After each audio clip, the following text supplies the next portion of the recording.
Hello, everybody, and welcome to another exciting episode of Roll20 Presents The Tomb of Annihilation. This is the very 25th episode. 25. We're one quarter of the way to 100 episodes. I don't think we'll get to 100 episodes. I don't think there's enough content here unless we do the Dave approach this shit. If somebody let me do all of the hexes, I can make it to 100. Even if everybody else leaves and it's just me and Adam. All right, next time, what happens? That's the plan. That's what we'll do, Dave. All right. If we finish the show, if we've explored the adventure, if we conclude the storyline, and you still want to do a 100% completion run, we'll just show up one day and be like, "What's up, everybody? It's me and Dave. We're here for 1v1 hex crawl. Let's do this." I will help. I will be there.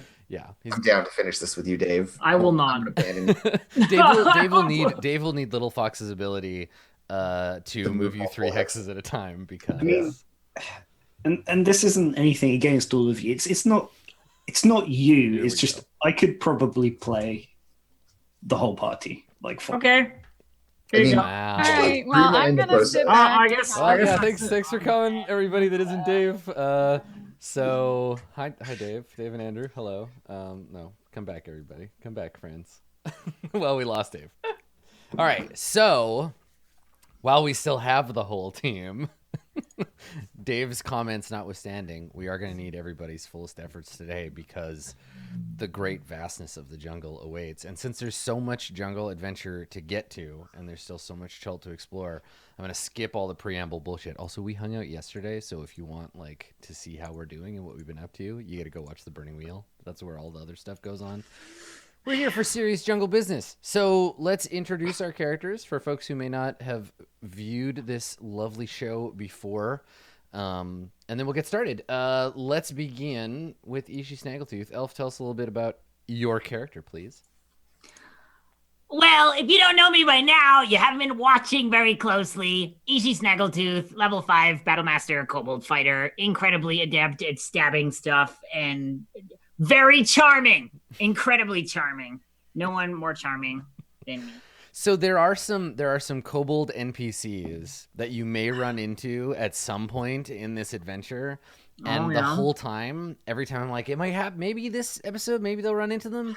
I've been practicing my kobold voice. I've been like, how can I do it such that I'm obviously doing like the same kobold accent as Ishi, but not just mimicking elf stuff. Not just Ishi. Because I've done that in campaigns before where I will let a player, their accent defines what their character's culture's accent sounds like.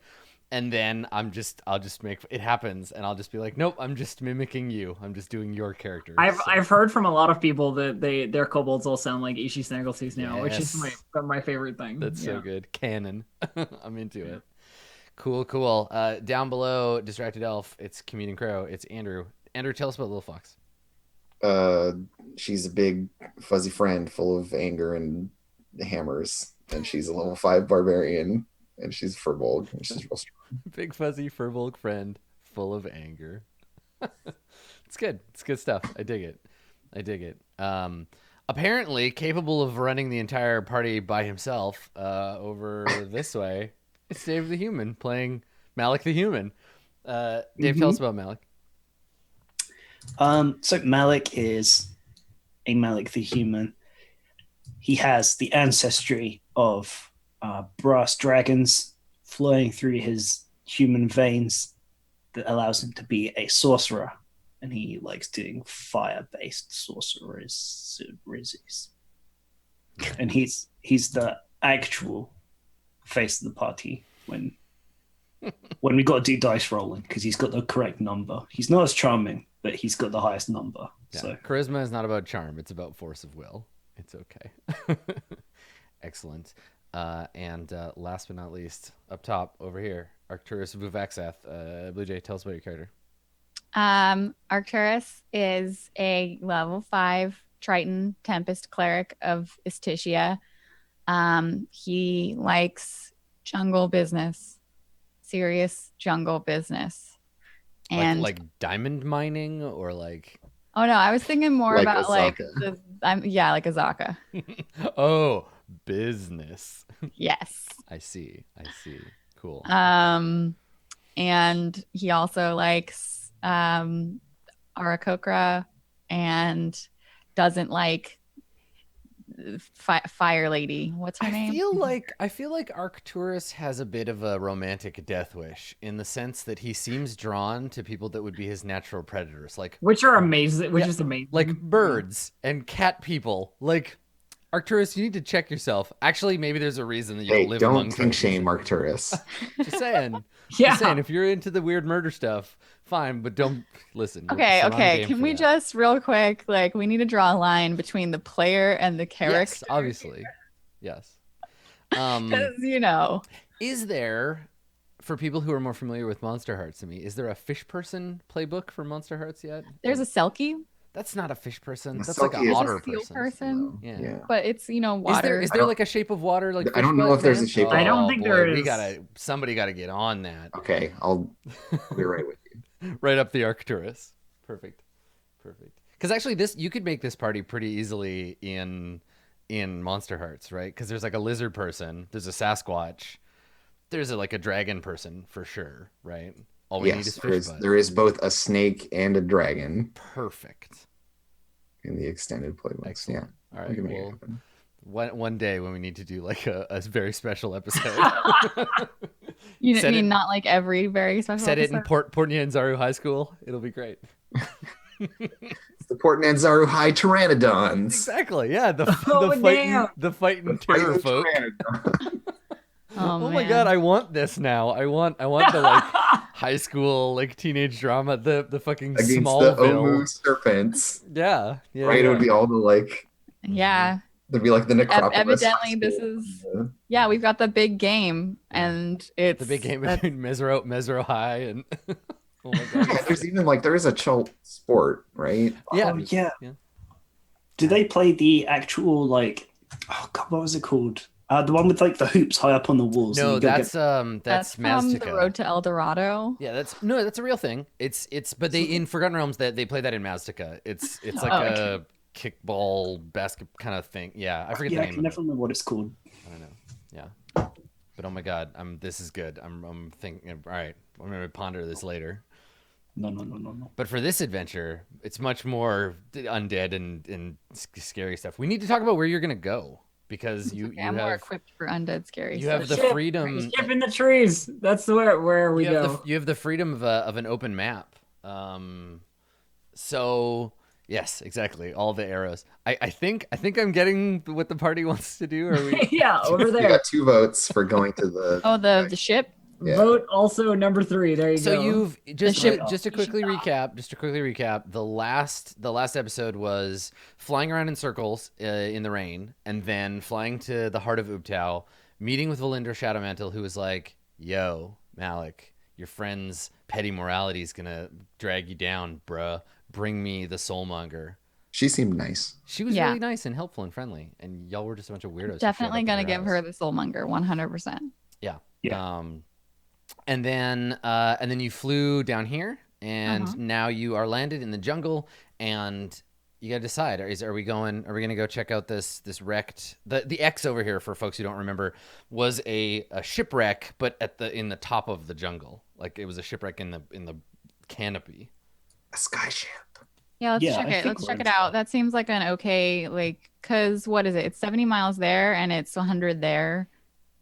Yeah, it's not a huge detour. I It's mean, a it's 70 70 mile mile detour. detour. It's not huge. It's only 70 miles through the fucking jungle. Yeah. I'm pretty sure the Marine Corps of the 60s and 70s would disagree with you. So Damn, Adam. so Too you can much. so you can go from here to check this out, and then from there either straight to Omu, or we talked a little bit about there being like a detour to Hrakamar, or to this the bridge. This is the Gorge of Death, right? This one, Yeah. That one's real bad. and the Valley of Lost Honor beyond. Okay, cool. Lots of options still. I thought the Valley of Lost Death Honor was up sounds there. like such a euphemism. Oh yeah, Ataz Kahakla is the That Gorge that's of Death. We don't know what Ataz. Ataz. Wait. I Ikawazi. speak Cholton, Ikawazi. kind of, a little bit. Would you like to know what the? Yeah, I Ataz- want to check it out. We're looking at the map right now. Arcturus wants to know what the. Weirdly, this one is the good. This one is the Yo- gorge of being covered in monkeys. What is? It's very Okay, strange. what No. do I We'll roll find to out know these what things. Yolak was? Well, do you actually speak Cholton? I don't actually have it on my list, Right, because but you don't- you'd made the point because I've hung out with enough Choltons that I have like a handful of important words, and we've made rolls for it before. I don't remember what those rolls were Okay. because I'm an adept linguist. Ataz Kilwazi, it translates into common as the Gorge of Blades. Okay. Right. Oh, because a kilwa is Sick. a spear. The kilwa is the Cholton Ah, spear. yeah, So yeah. Kilwazi is The yeah. Got it. Gorge of Spears. Yeah, All the right. Gorge of Blades. That sounds really cool. We should go there. The Gorge of Blades. So you can go and you can go there and you can gorge on blades, I I guess. seem to recall that in the Land of Ash and Smoke is also where the Cyclops. Yep. There is a Cyclops that lives in the Where land your of ash date and is smoke. happening. Most Also, importantly, here it Peaks comes. of Flame, where the dragon is. So Ishi and Little Fox's boyfriends are down there. So is what I'm I saying. think Tinder is a lady dragon. That's fine. yeah. I mean, I'm also- not. Okay, I'm just sorry, saying, for like, girlfriend, you know, I'm whatever. pretty sure she uses she/her pronouns. I'm using boyfriend in the husbando. In the husband. It's like a waifu, but boy No, it's not- boyfriendo. I see. It's boyfriend rather than. I understand. I get it. I see. I anyways. wasn't hearing your spelling. Are we all down to go to this Yes. skyship crash? Skyship. Okay. I'm down. Skyship. Okay. Yeah. All We right. depart. Let's roll nicely because I want to be able to fly for exploring that. Okay. So wait, what? Oh, you're gonna get a spell. We don't have flying anymore. So Yeah, if we your weather for today at the beginning of the day is heavy rain. All right. So there was that brief period of sun, and then in comes the rain. So this isn't exhausting. This is just obnoxious. And Istitia is so into this heavy rain. Yeah, pouring rain, which is like a blessing of Istitia falling Yeah. from the sky. Yeah. So for today's wayfinding, you're going to be at advantage with a total bonus of 10, and going at normal pace. You don't want to go. You want to go fast. I assume you never want to go at fast speed because it's not worth the Yeah, exhaustion. I mean, it's not worth it. Yeah, no, it's fine to go at normal pace. And you're going through the jungle. All right, and away you go. So you are taking the most direct route, which I guess means to go into this hex today. Sure. Yeah, moving directly west is a little funky because we Okay. go Great. You get a full uninterrupted day of travel, which is good because the rain is just miserable. Like everything you own, unless it's like buried in your bag, surrounded by other stuff, is just soaked by the end of the day, and that's it. You get there. You did it. Night falls. Arcturus, are you feeding everybody with mush? No, No, I okay. have a different spell prepared. Okay. It's forcing us to eat real Rations. food. Real food. Yeah, Okay. unless we're next to a river, in which case I would go Ration. fish. But All right. Okay, so you eat your rations. Mark off a ration. You got some more when you were in Kirsabal, so that's fine. We did. The heavy rain, let's see, plays out through the night, lessens somewhat by the next day, and returns you to the sweltering heat plus regular type rain. So mostly just like dripping off of the canopy above. The ground is all muddy from the rain before, but it's not getting any worse, at least for today. So Okay. Istitia's blessing, please. Istitia is a little less blessed because Slightly the rain less is blessed. lighter. Yeah. Okay, normal pace. And off you go. And this day you want to go up or down when you're going left. Are you going this way or that way? I don't think it matters. Yeah, but I need to know where to put you. Oh, down because of Andrew. Take away that error. I need to screw. No, that's not a word. It sure is. It's not though. Okay, yeah. I think we should go up because it looks like maybe the Okay, let's go up. scary area is Okay. dipping a Yeah. little bit. Up. I think we're just gonna be in bad jungle time. Okay, here's what we're gonna do, Adam. We're gonna Oh, go. I see. You're trying to avoid running into because you know that the real bad undead zone is here, and you're worried There's a about running little into. tiny. Yeah. Okay, got it. I understand. That's a smart move. I think this is reasonable. Yeah, we're staying in the less dense jungle. Yeah. Because we're right on the edge of Mhm. the Yeah, back end of the Aldani Basin here, Mhm. presumably. Yep. Yeah, totally. That completely makes sense. Okay. All right. So let's see if this day goes by eventfully or otherwise. Okay. All right. So you set out, and in the morning, in the morning today, something interrupts your travel. Let's see what it is. Is it kobolds? No, it's not kobolds. Unfortunately.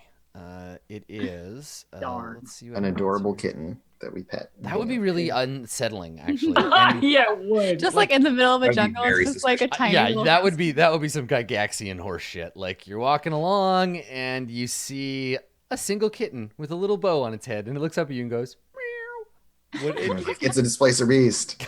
yeah, exactly. You touch it and it bites you. It's actually a cobra. Not You if die. if you wanted to hurt the Hey, kitten, you I'd- die. Yeah. You die. Fucking die. All right. It is not a kitten. McDonald's. It's not a McDonald's. That would be very strange. You see a faint golden glow It's emerging the from franchise tie-in, Adam. It's the advertisements making their way in. Yeah, I forgot. product Yeah, I placement. forgot to tell you. Today's episode is brought to you by the delicious and nutritious lunches, dinners, and breakfasts that you can buy at your local McDonald's. Many of which are open 24 hours a day. Randomly encounter one today. That's not. Wow. I just made that commercial up off the top of my Randomly- head. You'll be glad to have this random encounter. God. The funny thing is, like, I could absolutely see that being a thing. Like, honestly, Yo. They should- Like, Shout out to McDonald's. Hit us up. We will insert ads to your product or show. We will give us Sponsor. money and we'll do fucking anything. Don't worry. I won't do anything. I draw the line at several things that I will not do with McDonald's. and just That should- just to be fair, we don't actually have the capacity to invite McDonald's into this game. But listen, McDonald's, we got other stuff. We have going on, other so, games. like, just hit us up. It's fine. Go Can real we quick. like travel now? Yeah. Okay. All right. Can we fine. play some D&D Fine, all right. maybe? So you you get attacked by the Hamburglar, and he burgles your hams, and now you don't have any. Too bad. Oh, my freaking hams. Yeah, you got your hams burgled, son. So you're traveling through the jungle that morning, and you can hear a faint like insectoid a buzzing sound coming from. You're traveling through relatively thick jungle. You're kind of in the jungle part of the day, and then you have to like go out because, as you pointed out, you're kind of on the edge of the dense trees. But this is part of the moving through the thicker jungle part, and you can hear buzzing coming from up ahead. It's either a lot of small insects or fewer, much larger ones. Last time we heard something like this, it was those big stinging bugs, right? Oh, the giant bees? Yeah. There were some giant bees. or Yes, wasps. good call. And I start applying my insect repellent and offering it to everybody else if they want it as well. I have my own. I like sniff it and I'm like, no, thank you. And Little Fox wants to be friends with the bugs, so she does not put on the repellent. It's friend Okay. repellent as far as she's concerned. Do you want to barge on ahead, Little Fox? Do you like continue? I'll go check it out. Yeah, I'll scope it out. Okay. Are you doing so stealthily? Yeah. Okay. Yeah, let's do that. All right. Where is move silently and then hide in shadows? There we go. I got a 23. Okay. So I think you can sneak up on these creatures without them noticing. So I think there's evidence first of the unusual creatures before you see them. You are moving quietly through the brush, and you come across what looks like a boar skeleton. It's a skeleton of a boar lying in the mud on its side. But you see that it still has its skin and its fur, but everything else on the inside seems to have been like liquefied and vacuumed out. So it's like skin is vacuum Oh, so this sealed is to its like- bones. And like This is like Sturges. yeah, and you can see several like loony sized puncture. A loony is a coin in Canada where some of us are from. It's about this big. Like puncture wounds in the side of the creature. Okay, so for non-Canadians, is a loony like a quarter? It's a little or- bigger than a quarter. Bigger It's than like a a quarter. 1-inch diameter hole. Okay. And so, yeah, Little Fox is, as you might imagine, a little concerned. Mhm. So, but I can't see any Sturges. No, you can hear Sturges like around. You can hear the kind of like buzzing noise that they make. Can I like make a perception check to see if I can Yes. spot them? Yeah, while totally. hidden? And is your Yeah. intent to just like skirt the encounter, just avoid them? Oof. Um, Okay. Yeah, I would want to know where they are and like know what the deal is so that I can make a good, an informed decision and probably just avoid fighting because fighting is bad. Okay. Yeah, I don't think you can. I don't think you can figure it out. A 5 is very, very low. That is a pretty bad roll. Yeah. Yeah, so I can't figure out where they are. And so I will just go back to the group, all sneaky. And Little Fox just kind of like shrugs. And like Was it bees? Sturges, but can't see them. Mm. Just be on your guard. And she like turns around and we'll just go through and I guess we'll fight the Sturges if they elect to fight us. Okay. But my hope is that they have fed sufficiently that they are not aggressive. Okay. I feel like I might be crazy, but have we had this encounter before? Because I'm getting massive deja vu, or maybe it's just that We this is found like I mean, this is how you Bloated often find cow like you've corpses. encountered Sturges before, but I think this is just like a common place to encounter them, right? Like having like just fed or in the midst of feeding. Mhm. so. Okay. Yeah, it's a somewhat familiar thing for us. I think we just forge on ahead. Okay. Yeah, they're no problem at all. 2 HP. So you press on through the jungle, and I think that Little Fox or Malik, whoever is currently in the lead, let's say it's Malik. Malik, you pull aside some brush to like move on, and you can see a bunch more of these like corpses, these boar corpses scattered around, bigger and smaller ones, and yeah, there are Sturges clinging to the trees.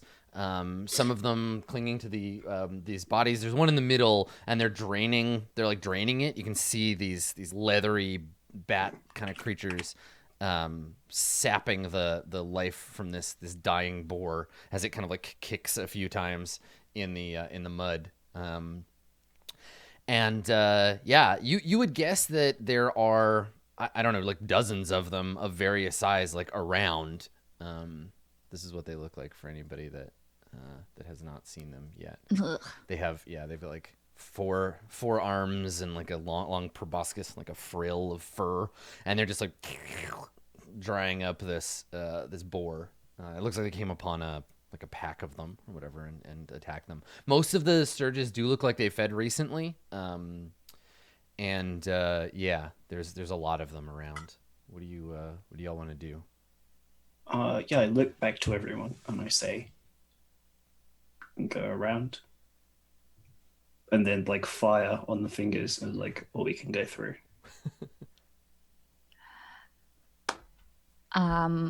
It's a bunch of Sturges. I got no problem with that. Yes, I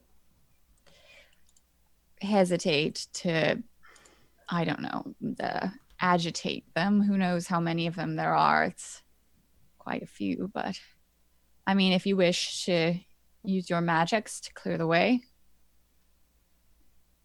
Yeah, and I look mainly at Little Fox because I don't remember whether you consider them like animals in the same way other things are, or whether they're like horrific beasts. They're beasts, technically. Yeah, Little Fox shrugs and she says, maybe they've already eaten enough. Maybe they leave us alone. Sure, we can try and go through. Okay, so I think what I'll try and do actually is I will create often maybe the opposite direction or like perpendicular to where we want to go past them. Try and create like the smell of more boars or more creatures. So those that are still hungry might like divert away and we can just kind of skirt around. Okay, and what are you creating this with? Minor illusion. Okay. You can do smells. Okay. Yeah, you want to just paste the spell into chapter? It's either minor illusion or it's prestidigitation. One of the two. Yeah, it wouldn't be prestidigitation. It would have to. I was gonna say this would require minor illusion. It actually says sound or image. Yeah. The image can't create sound, light, smell, or any other sensory effect. Okay, no, it's in prestidigitation. It's create an instantaneous, harmless sensory effect such as a shower of sparks, a puff of wind, faint musical notes, or an odd odor. So I could do it with that instead. If you want me to post that. Yeah, that's also a cantrip, right? Yes, they both are. Okay. Cool. Okay. It's so funny. There's so much like weird. Oh, but your range on prestidigitation is only 10 feet. Oh, so it is. Yeah. Okay. In which case, I throw a fireball at them. Yeah, you're just gonna hurl a yeah, I just fireball wanna see into how the many- into the clearing. Yeah, just scare them off mostly. Okay. Yeah. Kill a bunch of them and scare the rest off. Okay. I mean, it's gonna make a big noise and like definitely will like be relevant for the rest of the day. Like things will notice that sound, but it'll definitely drive them off. It'll be sufficient to chase them away. Mm-hmm. Okay. Yeah, I'll do- So Malik just hurls the ball of fire in the direction of Sturges. There's a loud boom, and the flopping sounds of some dead, burnt Sturges tumbling to the earth. And the rest of them definitely scatter in fear of being burnt. They abandon their remaining feast. We're much higher level than you. Get lost. Yeah, seriously. And then you continue on. It's the Elminster approach of just like, you're too high level for this bullshit. Yeah, which is reasonable. It's fine. Okay, cool. So you continue on, and as night falls, you go to make camp at the edge of the jungle, and I think Little Fox, you notice in this area as night is falling, as it's getting dark, you're noticing there is like a bunch of like quite large old dead trees at the edge here. They look like they've dried up, and so they're just like big hollow trunks of trees. And there's like a chalky white like guano kind of like all over the base of the trees. Yeah. Does this ring a bell as like something to do with an animal that I would know about? Can I make like a nature check? Make a nature check, sure. Yeah, okay. I got 12. Okay. Yeah, it's bat poop.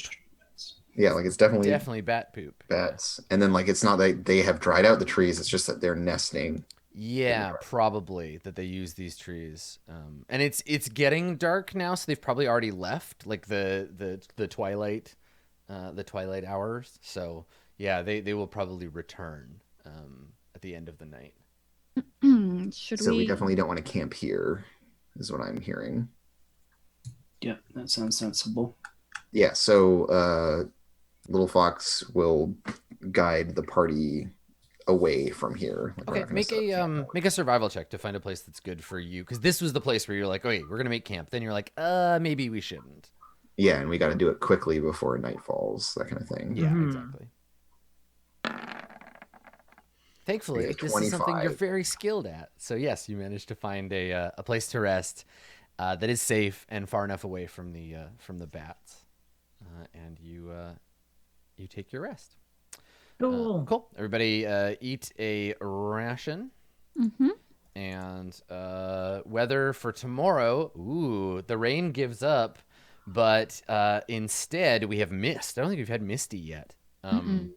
So yeah, as you're getting deeper into the jungle, there's I guess the wind probably comes down from, or the breeze comes down from the north and pushes a big bank of rainy mist down from the Aldani Basin towards you, and so yeah, so we're in the jungle. It's quiet, and now everything has this sort of thick fog in the air around you. Let's see what Istishia thinks about mist. Not about it. Okay, so Istishia grants the blessing, and that means you would be at 7, but it's -3 for today. So let's see how we do. Is it now Curse of Strahd? Yeah, right, exactly. The jungle slowly gives way to some overwrought structures. You hear someone playing an Everybody organ think- in the distance. To an overwrought narrative, you mean? Yes, exactly. You wander into a drama. A random traveler comes up and asks you, what is a man? Okay, are you going up or down, north or south? We're gonna go north one more time, Oh, yeah, we can. and then we can just go in a straight line all the way down. Good job. Doom, doom, doom, doom. Okay. This will get us more hexes, Dave. I'm trying to think of the 100% right. Think of the hexes. All right. So most of this day passes uneventfully. And then as evening falls, you find first, as it's starting to get dark, firstly you find footprints. You find a combination of, it starts as boot prints in the mud, and then you find both boot prints and bare footprints. Like not bare footprints, but like bare human footprints. Yeah, bare feet Yeah.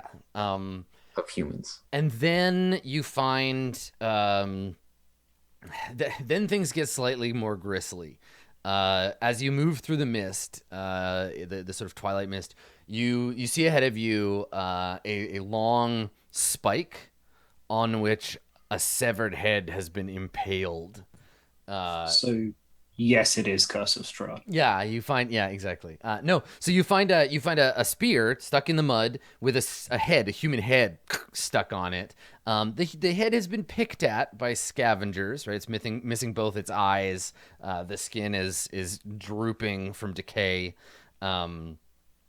It has a blue, like a bright blue mark on its face, not the triangle on its forehead, but just like a blue mark on like kind of smeared across its face. You also see like a blue handprint on a tree nearby. What do you do when you notice this gristly? This is all indicative of those triangle dudes, right? This is consistent imagery. I mean, I don't think we've seen them put heads on stakes before. This is more like the hags, isn't it? They had heads on stakes or skulls on sticks or something. Yeah, I'm not sure. I'm more concerned about the footprints that changed. That makes me think that, They took their shoes off. or they like morphed them, right? Yeah. Like Azaka. Actually, I don't know how her clothes like went when she changed, but Well, but I'm it a bit didn't turn worried about into that. animal prints. It just turned into bare human feet. Mhm. Like, they Well, took I off- wasn't. It's not. Don't think of it as like you haven't stopped to like CSI this shit, right? Like Yeah, I'd you like to you see were a walking and then you saw some boot prints, then you saw some boot prints and some bare feet. It wasn't like one and then the other. You want to make Yeah, you want to stop and make an investigation check? And to be clear, there were no non-human prints. Correct. It was all Booted feet, and then bare human feet. Yes. Yeah, But it's a but rare. Feet again, with no shoes on them. don't derive any sort of narrative from it yet. All you saw were those two things and didn't really stop to look at them. Okay, so Oh I'll no, it's a scary, spooky. And then head there was a on- blue handprint. I'm just imagining Ishi talking to the severed head. Oh, poor spooky head. Where did you come from? Is anybody else going to investigate, or are you going to keep watch? Well, I'm not. I'm not great with things that are already dead. Is Tishia kind of just lets nature take its course? But I could try if you'd like. I could look around and point things out for you. Or Little Fox Alright. will keep an eye advantage out. on your investigation roll. Or That's what I was asking mainly. Little I'll Fox, look at- make a perception check to just like keep watch while Malik. is Ishi, sort of do you want to help figuring me? shit Yeah, I'll help you out. We're breaking into 2 teams of 2, Adam. out. Okay. All Yeah, right. the nerds and the fight. The nerds and the jocks. Yeah. All right, well, I got a 21. Well, Okay. jokes away. Team Jock wins. Good job. So It's so weird to think that I'm on Team Jock I in know. this category. so Arcturus and Malik, you it looks like First, there's the group of like booted or shoed footprints. And then they get intersected by a different group of bare feet that come from the jungle. It comes south, going north. So the booted footprints are going the way you're going, and then the bare feet come up from the south and intersect them. There's a scuffle. There's lots of like smeared footprints. You see some blood mixed in with the mud.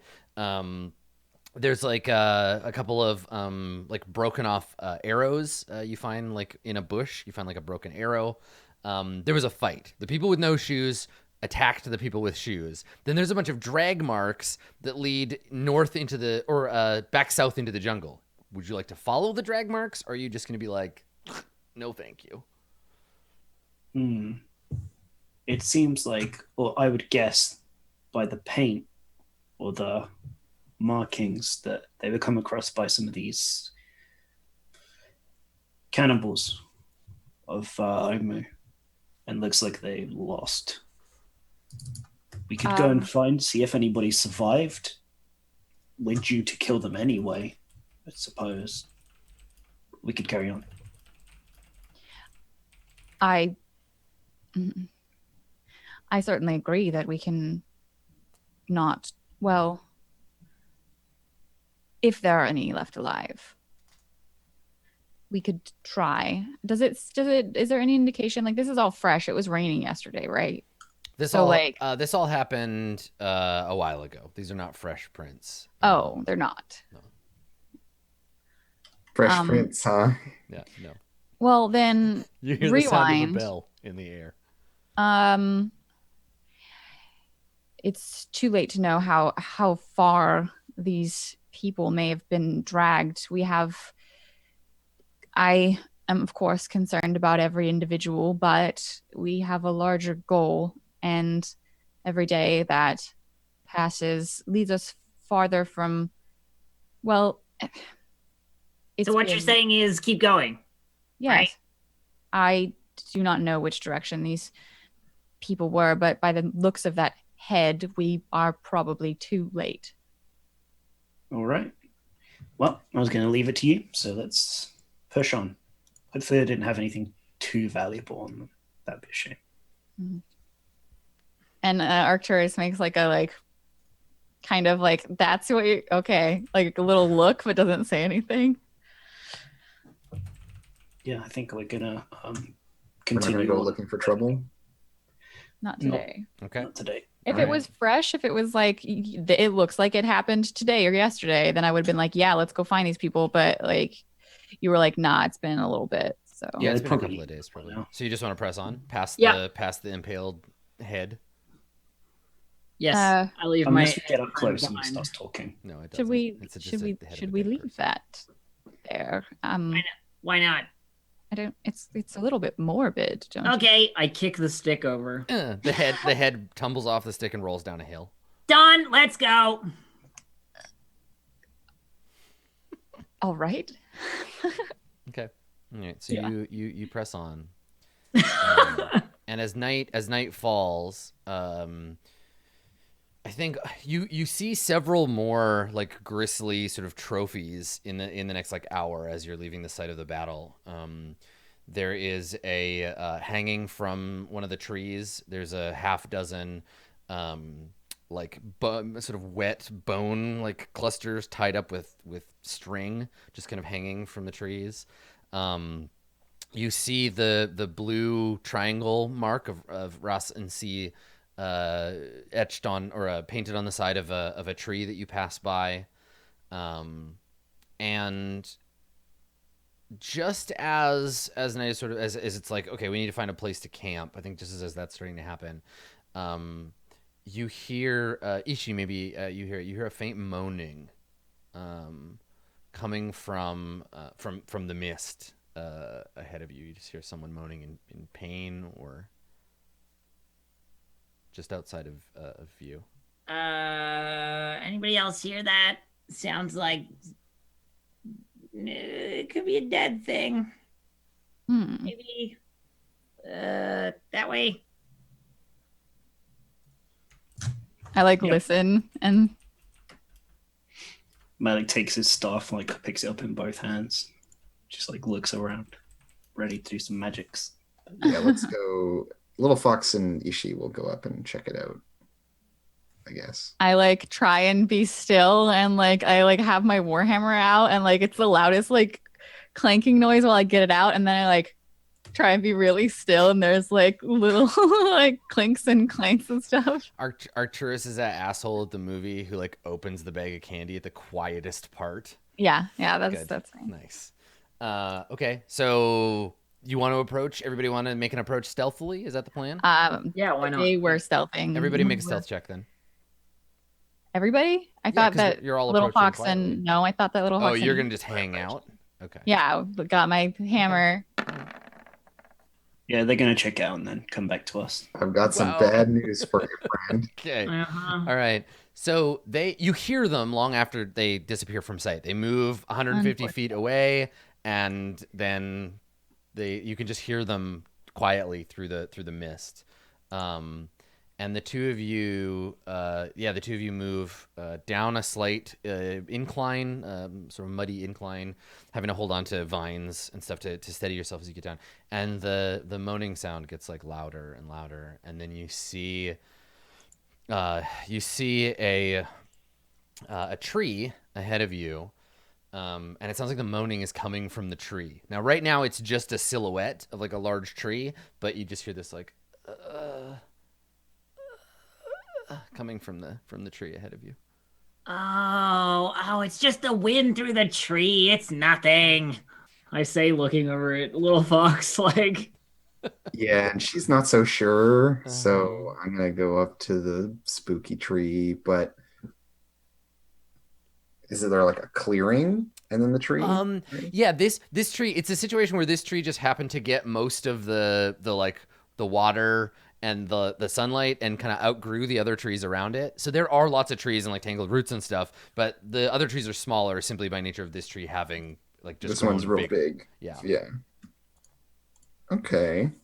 If this tree grabs you, I'm gonna. If you're gonna touch it, shouldn't we tell the others? It's Don't you still think? just outside your view though, right? Like you can see the silhouette of the big dark like tree trunk, but you can't it's just further. It's too far away because of the mist.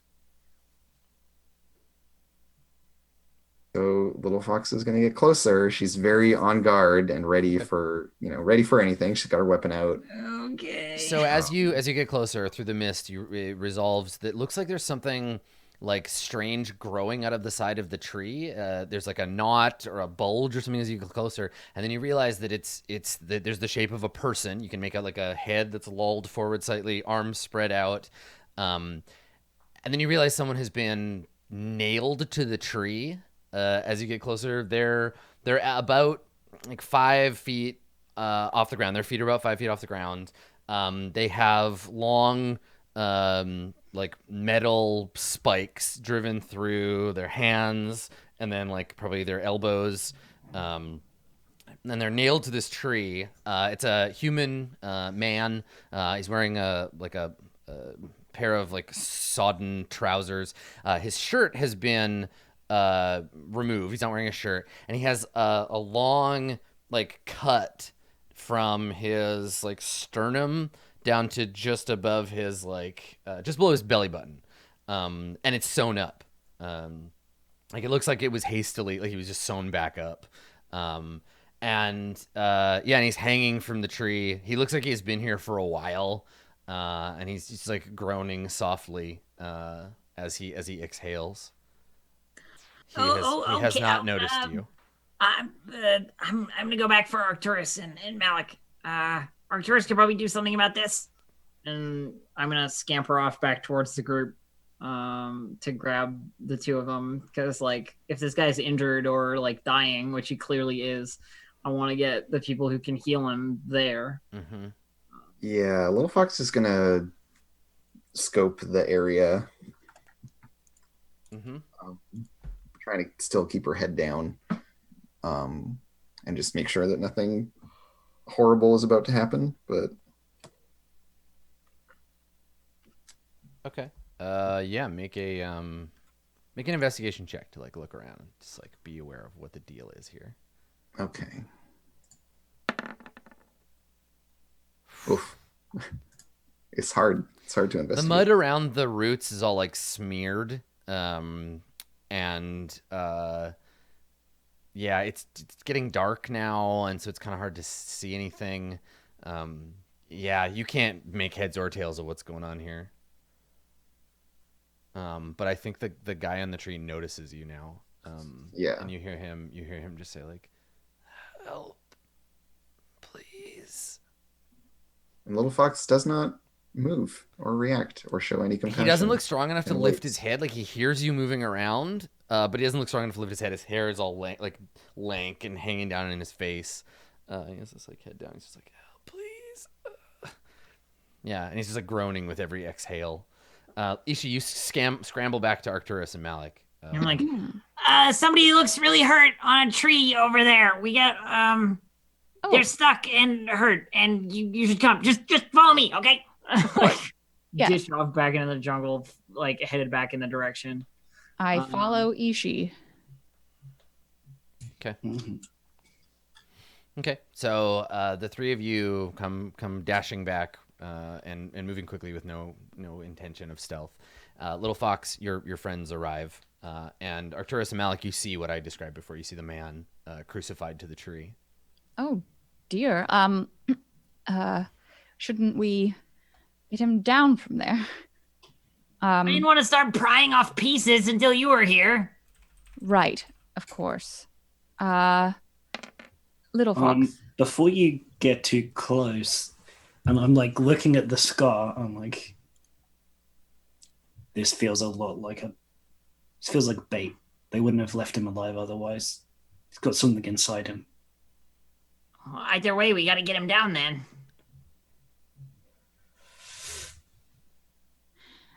Can I like try to from a distance like do some kind of like medicine like check out like not touching the guy? How much of a distance? Like a medicine Like- check without touching him is going to be real tricky. Like if you want to, you can. It'll just be like at disadvantage. Yeah, no, that's understandable. I think that I would try and stay like because it's misty, but that's like only at 150 feet. I want to try and stay like probably within like 15 feet. Not get too close though. Okay, it's still Guess the disadvantage. explosion radius. No, I'm not Go ahead and make a medicine check. at disadvantage. Yeah, disadvantage because you have to like medicine is about examining. Okay, I get an 11. Yeah, like it looks like it's not the kind of injury you would get from a fight. It looks like someone like Malik said, looks like someone cut him open. But then why would they sew him back up? Yeah, Little Fox is spooked at this point. Yeah. And I think she'll just say, we should go. Yeah, and leave this poor man here. At the very least, we should put him out of his misery. No, I can do that. No, just leave. Like, Little Fox doesn't want anyone to do anything to do with this guy and just wants us to leave. I think there's definitely like a little bit of resistance from Ishi, but if Little Fox is like really adamant about it, then that's kind of like okay. Well, are you concerned about his wound, Malik? You have that invisible hand, right? Ishi, you notice something like metal is like glinting in the mud below his feet. Something small, like a coin or something. Oh, and I like go and I get it, whatever Okay. it is. Sure, you pull it up out of the mud. Okay, yeah, it's all like covered in mud, and the mud is like kind of bloody too. It's a pendant or something on a broken chain. Like as you pull it up, the chain like pulls up out of the mud. It's just a little silver pendant that looks like a blank scroll. It's about yay big, just very small. Anybody know what this is? I guess this probably belongs to him. I say like, waving it towards our more knowledgeable party members. Mm-hmm. Sure. What kind of check would it be? Religion? You can make whatever check you want, and I'll tell you the information that you would learn from that skill. It's like a little blank silver scroll. Yeah. That's probably Savras, so I would. How am I? Savras' holy symbol is a globe of eyes. Oh, okay. My mistake. History I'm better at.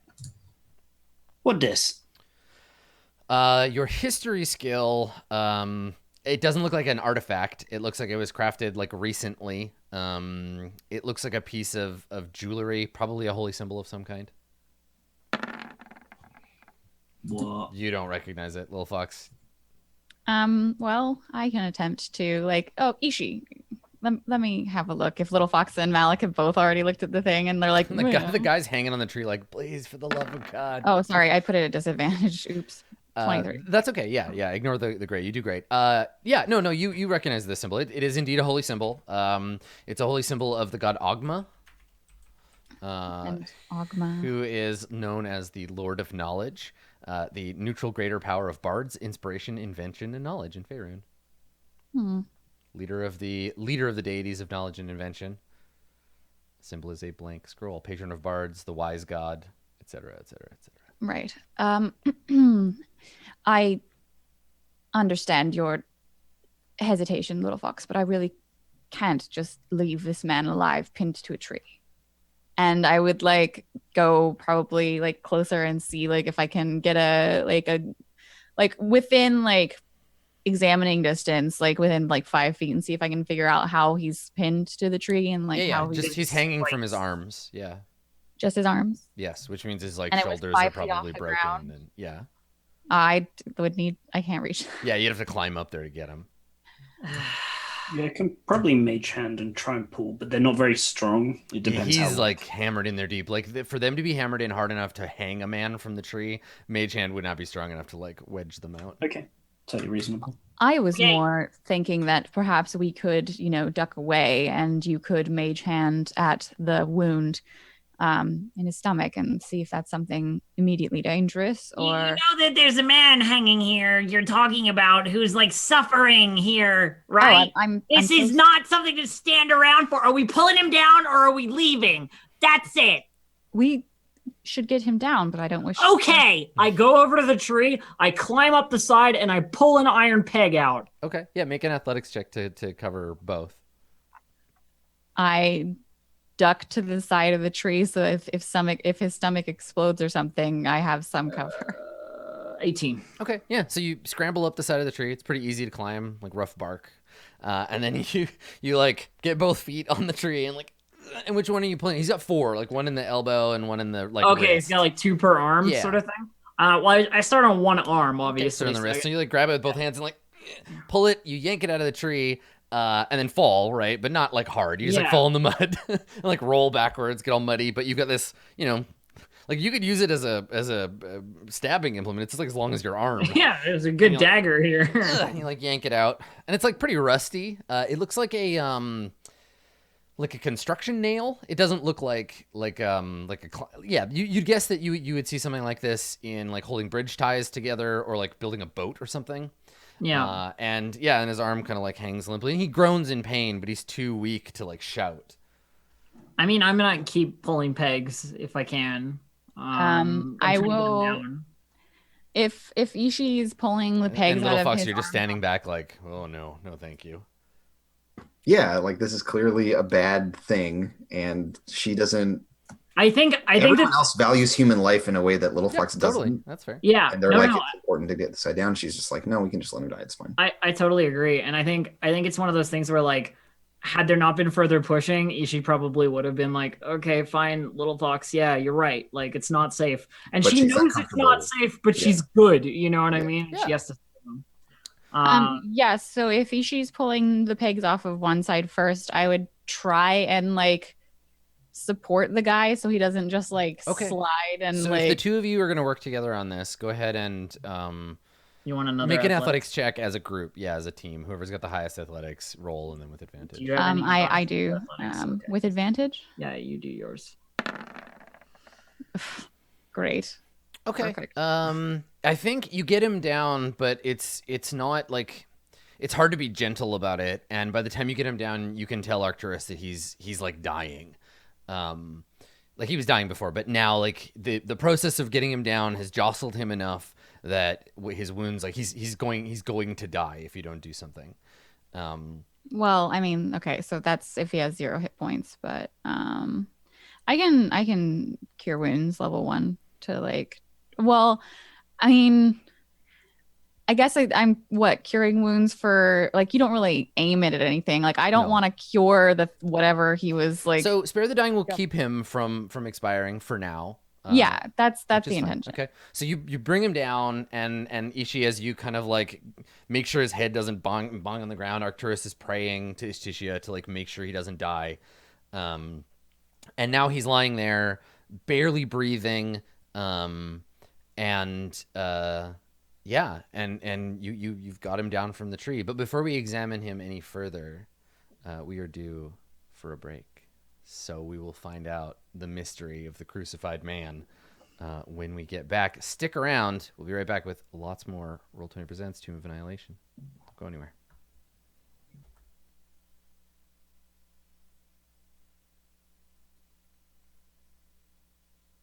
This stream is brought to you by Roll20, an easy-to-use virtual tabletop dedicated to making tabletop RPGs accessible to everyone. Join the adventuring party at roll20.net.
Hello, everybody. Welcome back to Roll20 Presents Tomb of Annihilation, Tomb of Crucifixion. So you've got this guy down from the tree.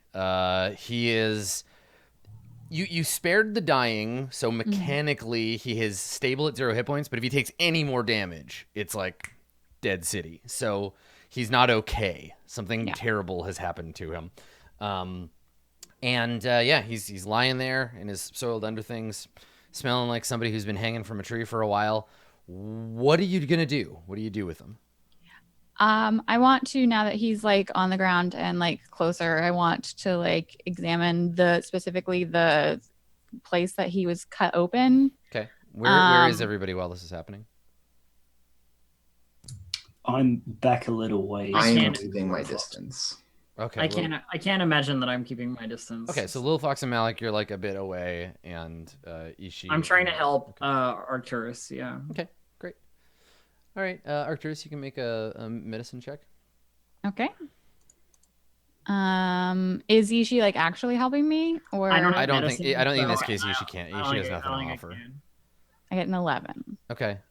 So you kneel down to take a look.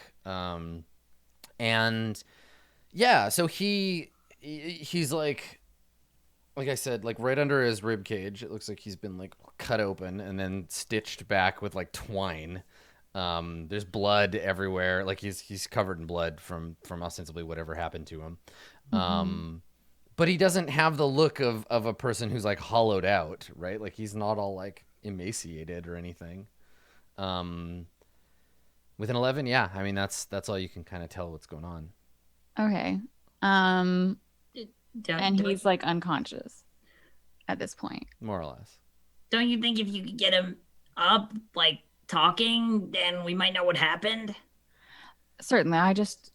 If anything was inserted into him and then he were healed, that would be not great, but I can't tell that either that or the opposite has happened because I suck at rolling medicine. No, I'm kidding. One easy way to find out what's in there. Well, you said that if we do any more damage, he'd die. Yes, So he if would I cut him begin open, dying. Yeah. I mean, that's what surgery is like, though, right? Yeah, exactly. Well, but you didn't say he would begin dying. You'd Well, say he'll like be bleeding to death. Like no one just like he's not gonna just die instantly. You're not gonna like cut his brain out. But like, yeah, Unless there's you a do. risk that you could throw the roll. And so if you were to well, of course, yeah. But I was just like mechanically cutting into his He's stomach. not and so dealing more we're damage. not using combat rounds. He's not a combatant. Like he's not gonna start losing hit points or making death saves. Like basically, you're gonna make if you wanna take the stitches out and see what's going on. If you fuck up the medicine roll, he'll die. That's what that means. Yeah. Because this game is not good at doing anything like nuanced. Can around that. I, Yeah. with there's a healer's kit, can I have advantage on the medicine check when I cut him open? You have a healer's kit? I don't, but someone in the party does. Do they? I do. Yes. Okay, If can you- I? It has a specific effect. Yeah. Yeah. The specific effect is automatic Stabilization. stabilizing. It doesn't do anything for medicine per se. I think if you expend a use of the kit, you could take advantage on your check. Sure. Right? So I would ask now, like, I need to see what's going on with this. Do you have gauze Oh. or? Yeah, sure. And I like get it and I give it to you and then I back the fuck up again. Here. Ooh.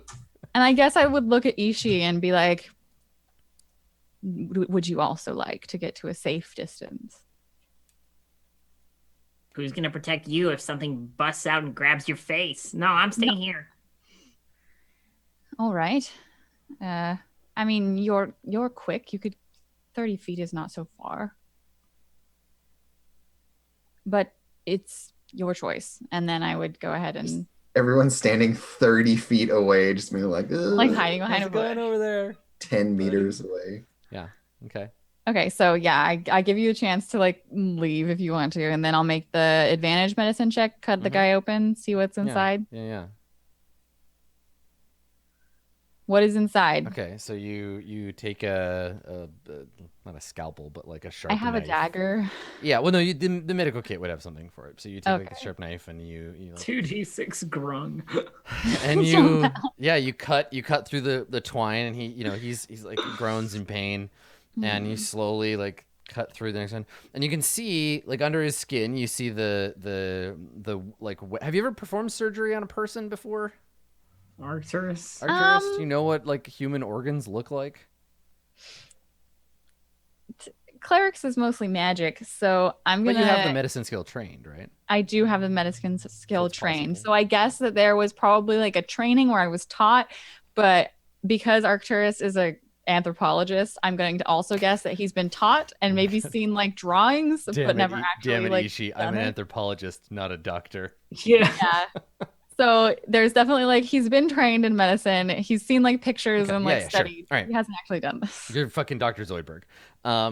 So you cut the first few strings, and the skin sort of like peels open at whatever's inside. There's no tension because the skin's not held anymore, so it like pulls apart. And yeah, I mean it's pretty dark, and organs and blood and stuff I are pretty can like cast light. slick and wet. So you see, and then you cut another string, and then his intestines move slightly.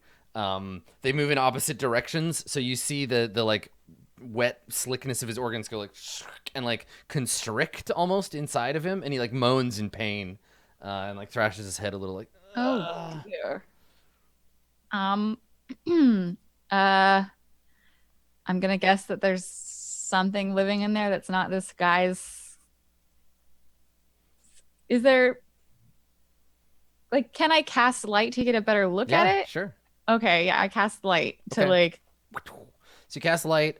So inside him, you see, his what you thought were his intestines. They're not like the kind of rubbery exterior you normally see. They're fairly smooth, and his intestines seem to be covered in black scales. Snakes. There's snakes in his stomach. Could be, yeah. Gross. Snakes instead of his intestines. Yes, his organs, like, there's not enough room for there to be snakes and his actual intestines in here. How is he still alive? Ugh, magic or something. They also had a cleric who cast Spare the Dying on him. This is What? disgusting. What is that? Is that a snake? And I would like to sleight of hand the snake from inside this man's guts. I'm gonna Just like grab grab the pull it snake. out. Grab it? Okay. Yeah, it's a regular sized snake. Yeah, sure. Okay. Yeah, you're like, is that a snake? You gotta grab it. Yeah, make a, Can I use? I'm gonna use inspiration. yeah, on make it. the roll. Do it. Use inspiration to grab snake.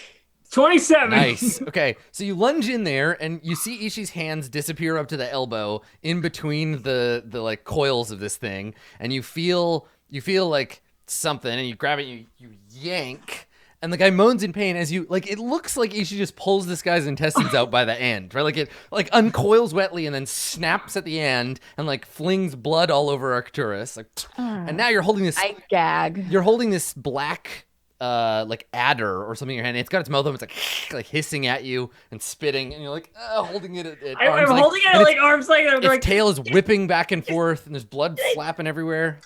Make sure he's okay. You know, like Is there another snake? No, that's it. It was just one snake like wrapped around the All right. inside of him. So can I just like huck it into the you got to jungle? make an athletics check against Okay. this snake. It's gonna eat you. Let Could bite me you. hold on. Let me get the. What do we got? And in the background, there's some like colorful, appropriate, it's like Bane's black bounds. Oh, and a curse, yeah.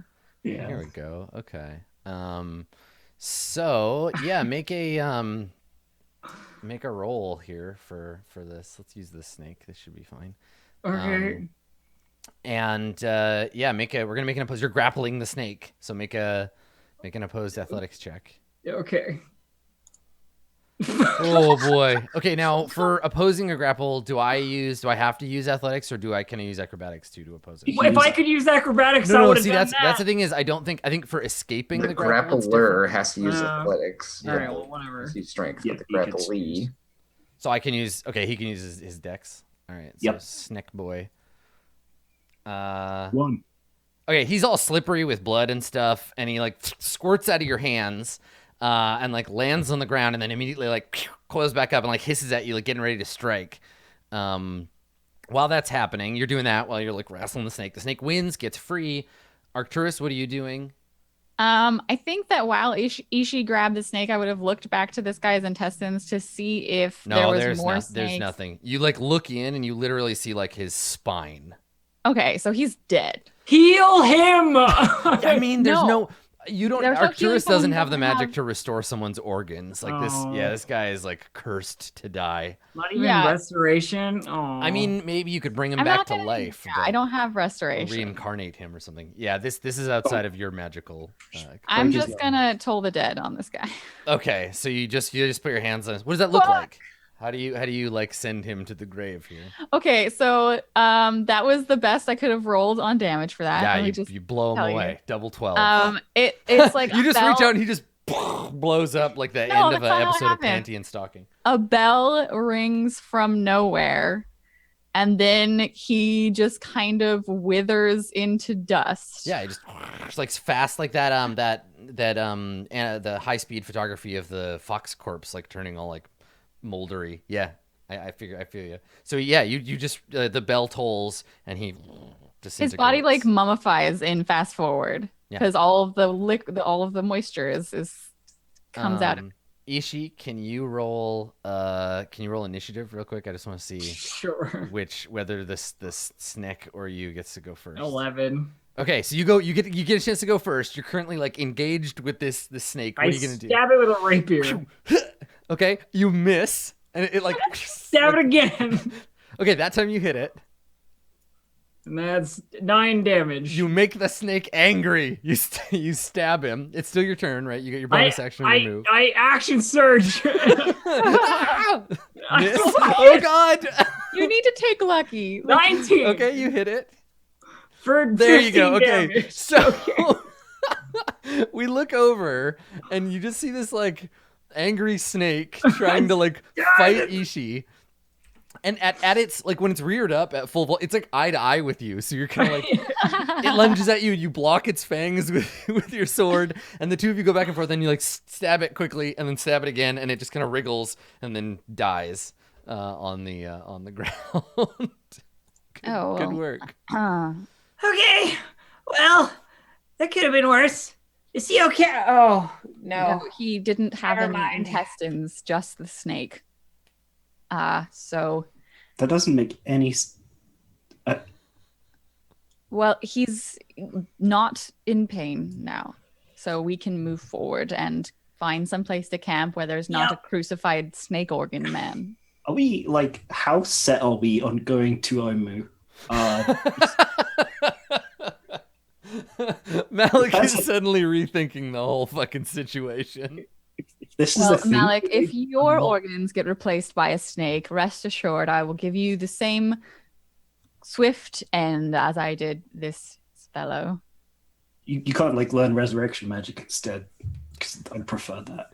Well, with there being a death curse, it wouldn't do you much good now, would it? What I can promise you is that I will fight the snake. Thank you.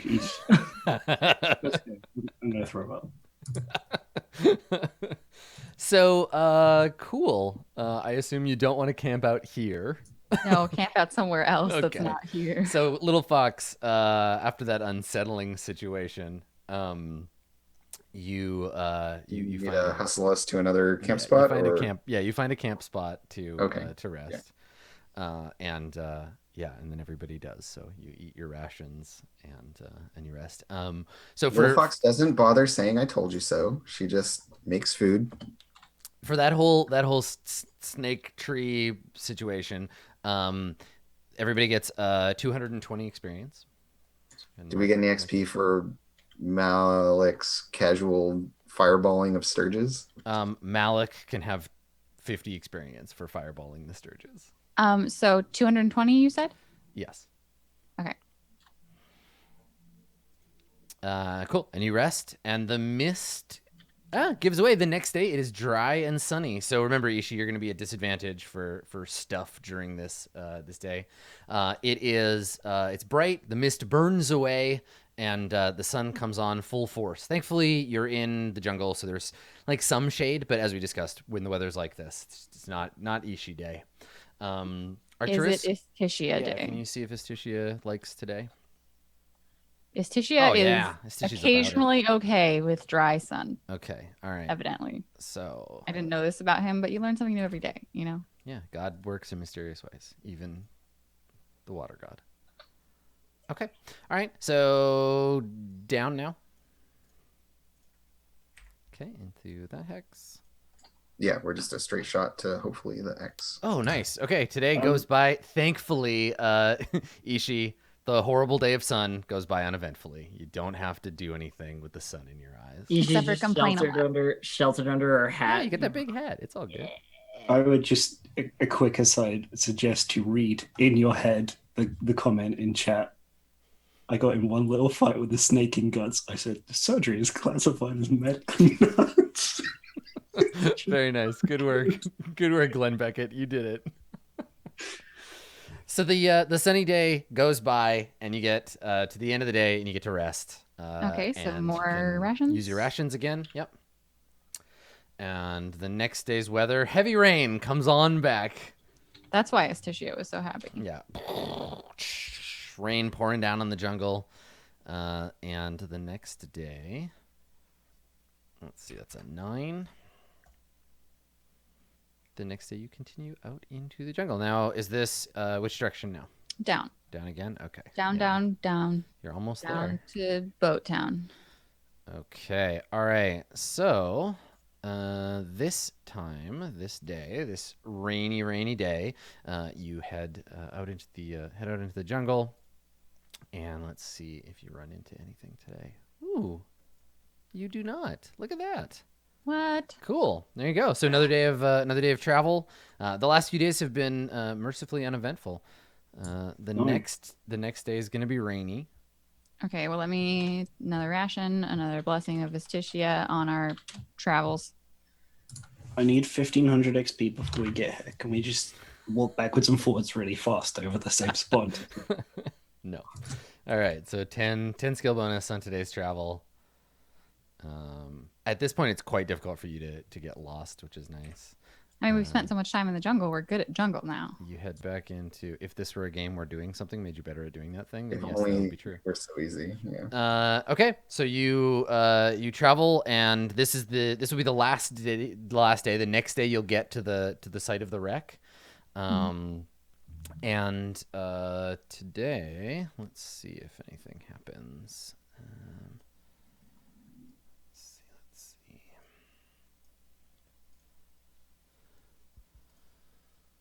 Okay. So, I think I rolled. Hold on. I think I rolled on the wrong table. Let me just check the jungle y'all are in. It's yellow. It's yellow. Okay. No, I did right on the right one. Okay. So as you get closer to the wreck, you little fox, you start noticing hanging. And maybe at first you think it's moss or something. Thin strands of like whitish grayish like fibers. And then you see more of them, and then you realize that they're webs. So there's like web hanging from some of the trees. Good. You see scattered bones laying about. And then you find the corpse just laying out in the middle of the path that you're making. You find the corpse of a giant spider. So like, just a big guy, one of the big giant spiders you saw before when we were in Nangalore. But this giant spider is missing 3 of its legs, one of which is lying nearby. It has a rusty sword stabbed through it into the ground. It looks like the spider was like attacked and killed, but the weapons are all like old and rusty. There's like a broken off spear. You can see some arrows like stuck in a tree nearby that seem to be like missed shots, and they too are like old and decrepit. Well, it looks like somebody did our job for us. Yeah. Does the And there's spider look like old and decomposing? No, well make a nature check. Nature. okay. Yeah. I'm better at medicine when it comes to decomposition of bodies. I get a 20. Okay. No, this is like recent. This like happened this like I mean, this is the afternoon. This happened a few hours ago. And like the sword is rusty though. The sword is very rusty. Yeah, the leather is all like peeling and cracked. Is there some kind of creature that can create aging? This is unless someone was equipped very poorly for a battle. That's what I'm thinking. We don't know how long this flying boat's been here. Maybe it has something made to defend it. Or, depending on how long it'd been wandering around in the jungle, perhaps this is the work of that Vaughn thing. Maybe? You think that the Could be. mechanical creature is using rusting weapons, and also like there's a sword and there's several like arrows and Yeah, it looks like I don't know if somebody wants to make an investigation check. You Yeah. get, again, like CSI the thing. Yeah. Yeah, I'm like Yes, looking around. Those are my original assumptions, but we'll see if they stack up to this. You helping, Yeah. Arcturus? yeah, I'm also taking a look. Okay. Yeah. So this is not the only giant spider that took part in the fracas that killed this one.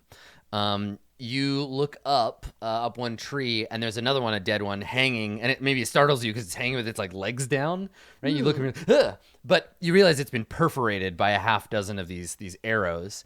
You notice there are boot prints on the ground, and whoever was fighting here, they were fighting in like formation. You can see the bottom edges of like locked shields where they were placed down to provide cover for people firing the arrows. These were a group of trained like warriors who fought and killed these spiders. There's also evidence that there was a third spider, but that fled once they started losing. No, doesn't seem like I was right. You can see here it was a bunch of people. They're dealing with rusty equipment.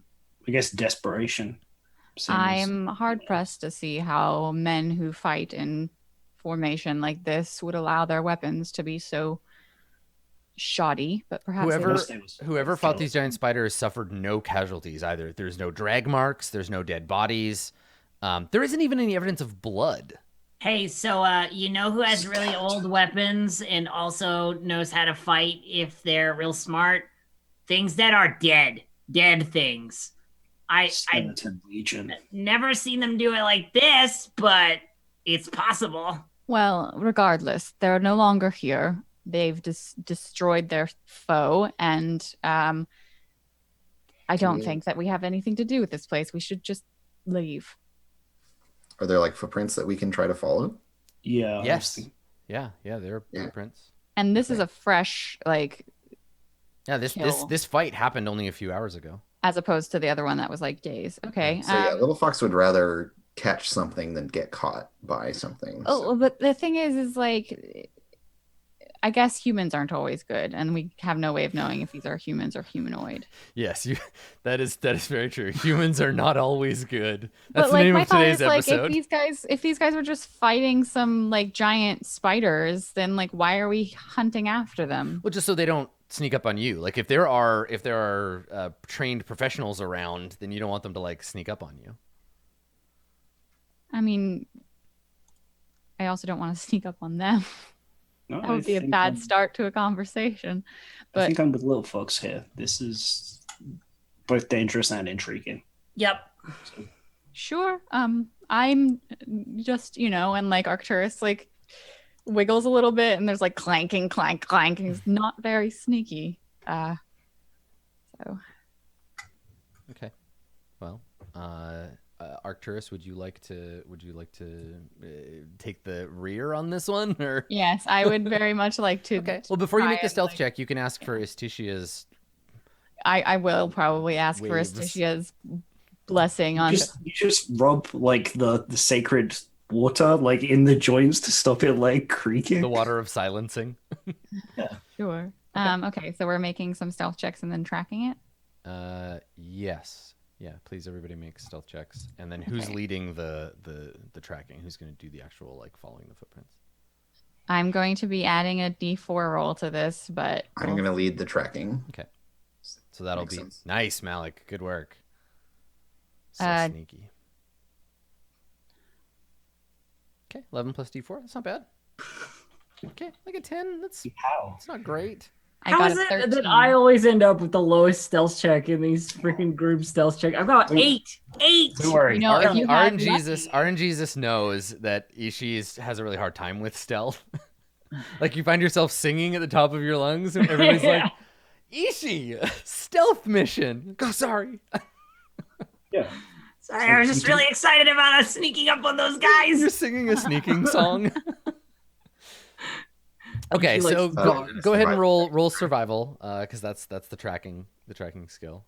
Ooh, 13's I got a pretty good. 13. Okay, so yeah, they from what you could tell, Arcturus and Malik, they killed the spiders, and then formed up and marched out into the jungle. They marched south, and this was not that long ago. And you can travel fairly quickly despite being stealthy, right? Because there's probably like a dozen of them, and so you follow along, and then you come to a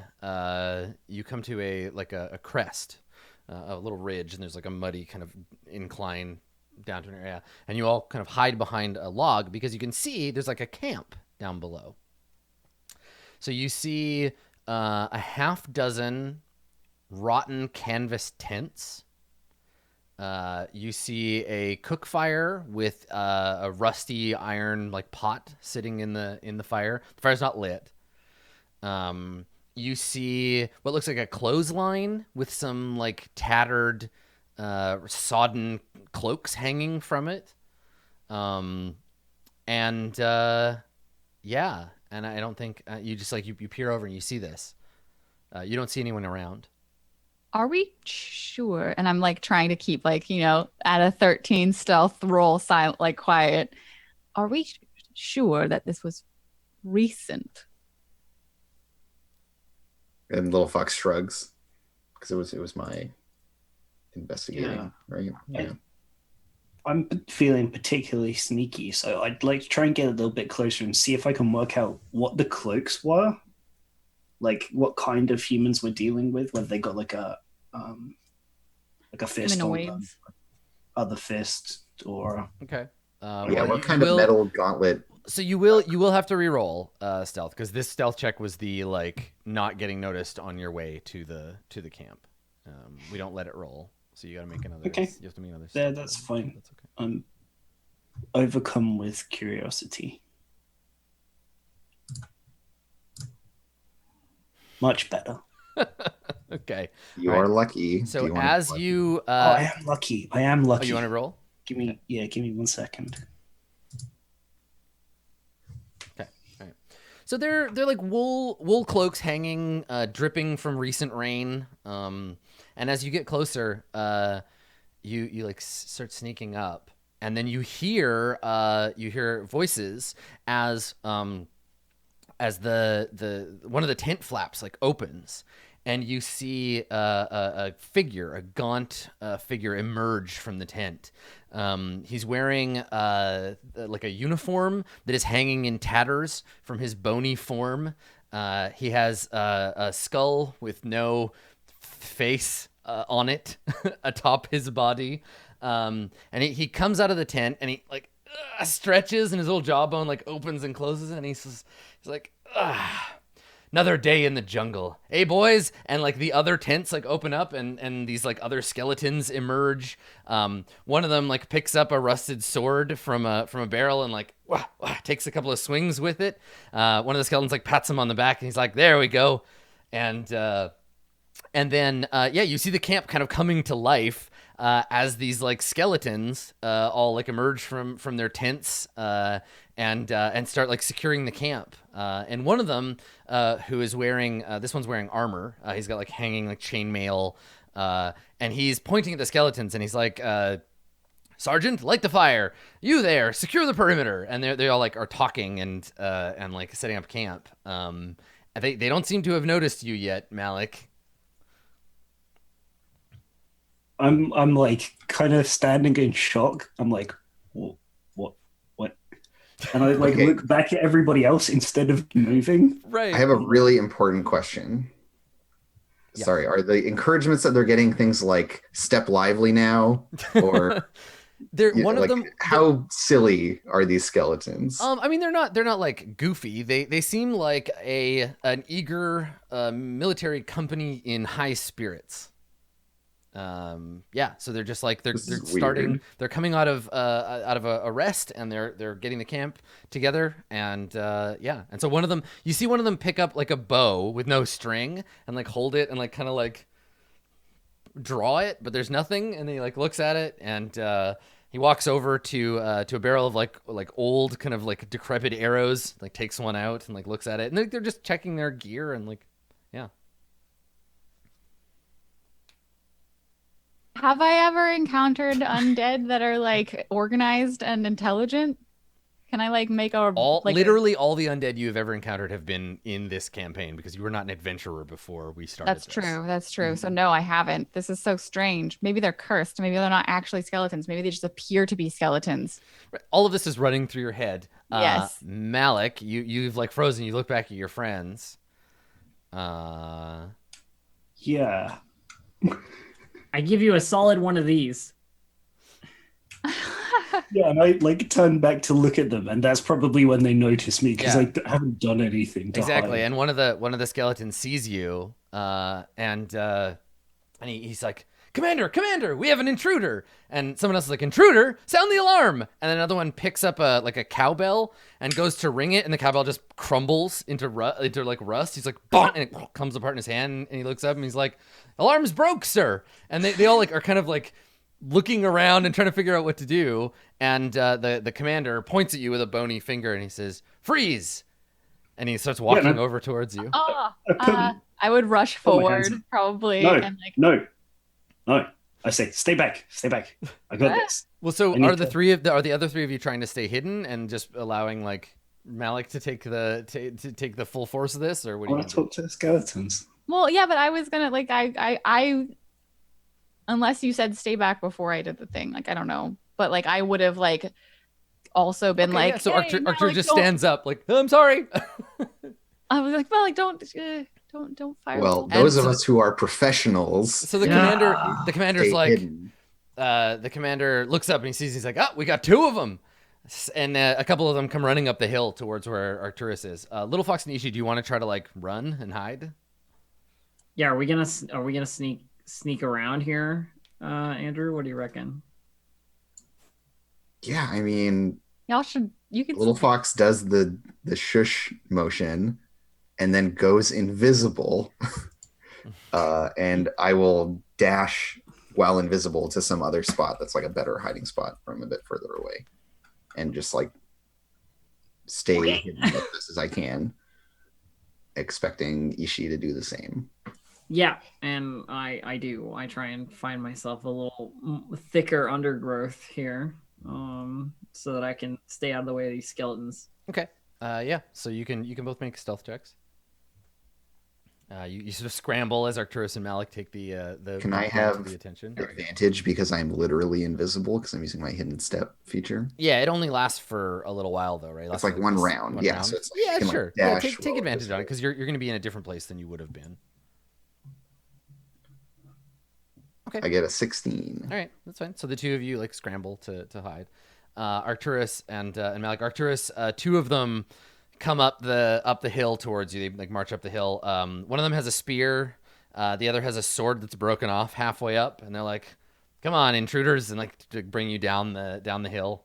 I think that like I'm totally willing to like come down, but like I'm like peering at them and trying to like not like actually poke them, but I really want to see if like they're actually skeleton or if it's like an illusion of some sort. Like I'm just like looking at them like, oh, Yeah, you can investigate illusions. Like you can make a check, right?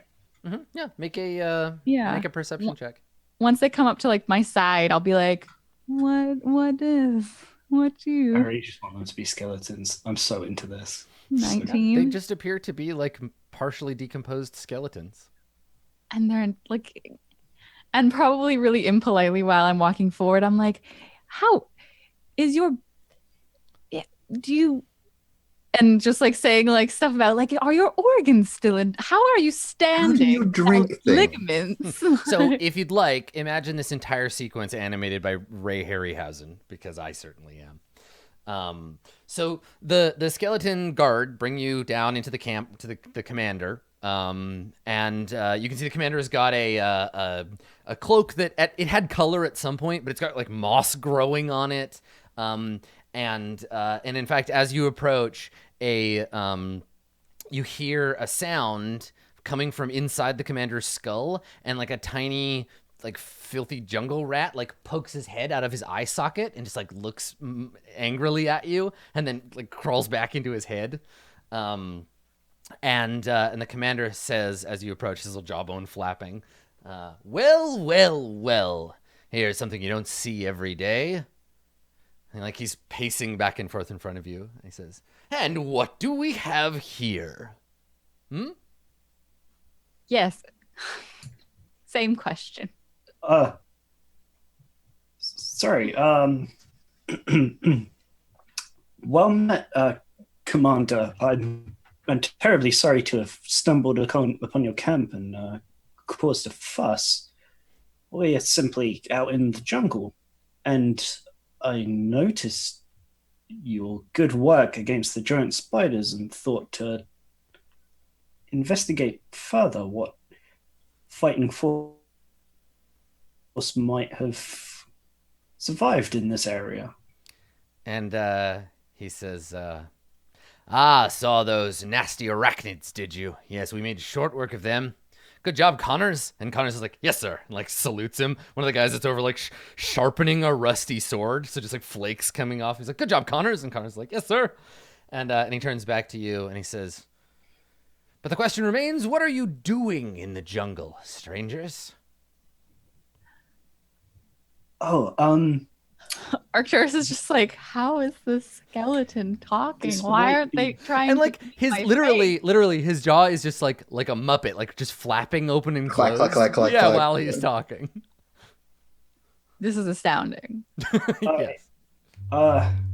This might be a little impolite, but I don't want to lie to you. I am seeking out the cause of a curse of some kind that is causing strange things to happen with death and undeath.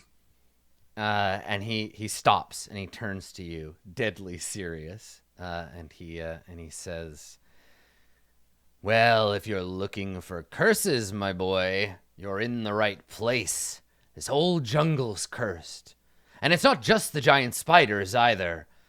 I'm beginning to think there's necromancy afoot. And there's like some whispering in the group. They're like, necromancers, oh no, oh my.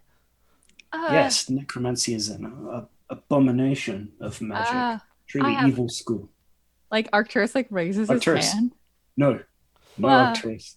This is entirely understandable, and the situation that we are in right now is precarious enough. Please stay your curiosity. And he, the commander says to you, are you a student of the arcane arts then? I judge by the look of you, and he gestures you up and down.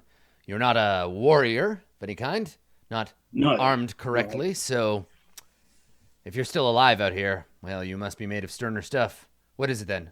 Sorcery? Wizardry? Are you a priest? A cleric, perhaps? Sorcery. And he nods and he says, sorcery, is it? We've got a wizard around here somewhere. And he turns and he's like, Fezwick, get out here. And you hear like, yes, sir, one moment, sir. And out of one of the tents, you see a skeleton. And the skeleton's wearing, like, it's filthy and full of holes. He's wearing a long, it might have been blue at one point, robe with like little silver stars embroidered all over it. And he gets out and he like stumbles over his robe and he drops his like pointy wizard hat in the mud. And he gets up and it's a skeleton. This skeleton has like little wisps of like a beard hanging still like clinging to his jawbone. All the silver stars have tarnished and are now black. Yeah, yeah. Little black dots. On And his he scrambles to his feet and he salutes and he's like, "Magical support, sir. What can I do for you?" And he says, "Fezwick, look, I found you a friend." And he points. He says, "This one's a sorcerer. I'm sorry, son. I don't think I ever caught your name." Oh, yes, of course. My name is Malik, and this is my companion, Arcturus. He is a cleric. Actually, two of us magical. That's how we've made it so far. And he nods and he says, "Well, I've got more important things to do. Fezwick, you're in charge of these two. Make sure they don't get into any trouble." And Fezwick's like, aye, sir." Like salutes. And his like elbow joint comes loose when he salutes, and so his arm swings and just like hangs. He's like, "Oh, sorry," and like cracks it and shakes his hand. And he looks back at the other soldiers, and he says, I'm Fezwick. I'm an illusionist." And he gestures at the robes, like obviously. Arcturus is really tempted to just like ask about if they know that they're dead, but Malik said no. So he's just like, "Nice to meet you." And he's just like, We were separated somewhat from our companions. There were 4 of us, but I'm not sure where they are. Oh. If they do stumble across the camp, please know they are also no danger to you. Well, I'm sure we could go out looking for them. The commander is always looking for exciting quests to undertake. That's perfect, actually. We is are that- very close to something that we know ought to be explored. We could work together. And he looks back and forth and he says, "But I have to tell you something." Yes. Oh, yes, And interesting. he puts an arm around either of you and like leads you like a little ways away. And he says, "I don't want to alarm you." And he like looks back at the camp and he says, "Things are not as they seem. How so? I'm beginning to suspect something foul is afoot in our camp." You mean that part about how you're all dead? And Arcturus just like can't. Yeah, and Malik just like throws up his arms and is like, had to come out eventually. And he turns his head towards you, and I think it like goes all the way around. Like he tries to stop his head, but it just like spins around and he's like, "Ugh," like holds his head, and he looks at you and he says, I don't know what you mean." And then Arcturus pokes his finger in between the 2 bones of his arm. Like this? And he grabs his arm and he's like, "Ow! What did you do that for?" There's no nerves. You don't have any nerves on that arm. And he looks at you, Malik, and he says, he puts his like bony hand up to his jaw that like as it's flapping, and he says, he's like, "I think your friend has jungle madness." He certainly does make some very questionable decisions. Also, does he know that he's blue? It's an unfortunate thing. People where he comes from sometimes come out like that. That's why he was sent away to the jungle. He says, "I've seen jungle madness before. It happened to Connors." And you hear like Connors pokes his head up and he's like, "What?" And then Physic's like, "No, nothing, Connors. Don't worry about it." And he turns back and he says, "It's very serious. We should get you to the doctor." I would love to meet your doctor. And he nods and he says, "Oh, come with me." And he like grabs you by the arm and like leads you into the camp. So Ishi and Little Fox, you see this happening. They're being like led deeper into the camp now. What do you want to do? Are you,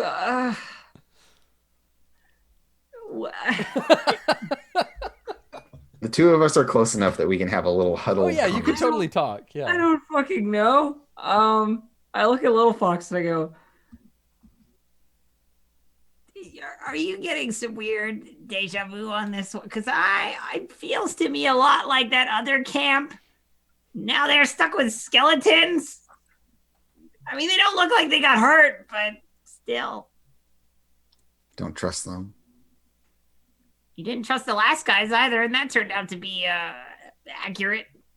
So Yeah, and Little Fox nods like, yes, don't trust anyone. It's basically the gist of her body language. Can't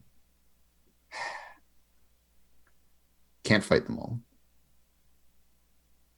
Maybe we wait until nighttime. You go get them. sure, I can definitely try. Yep.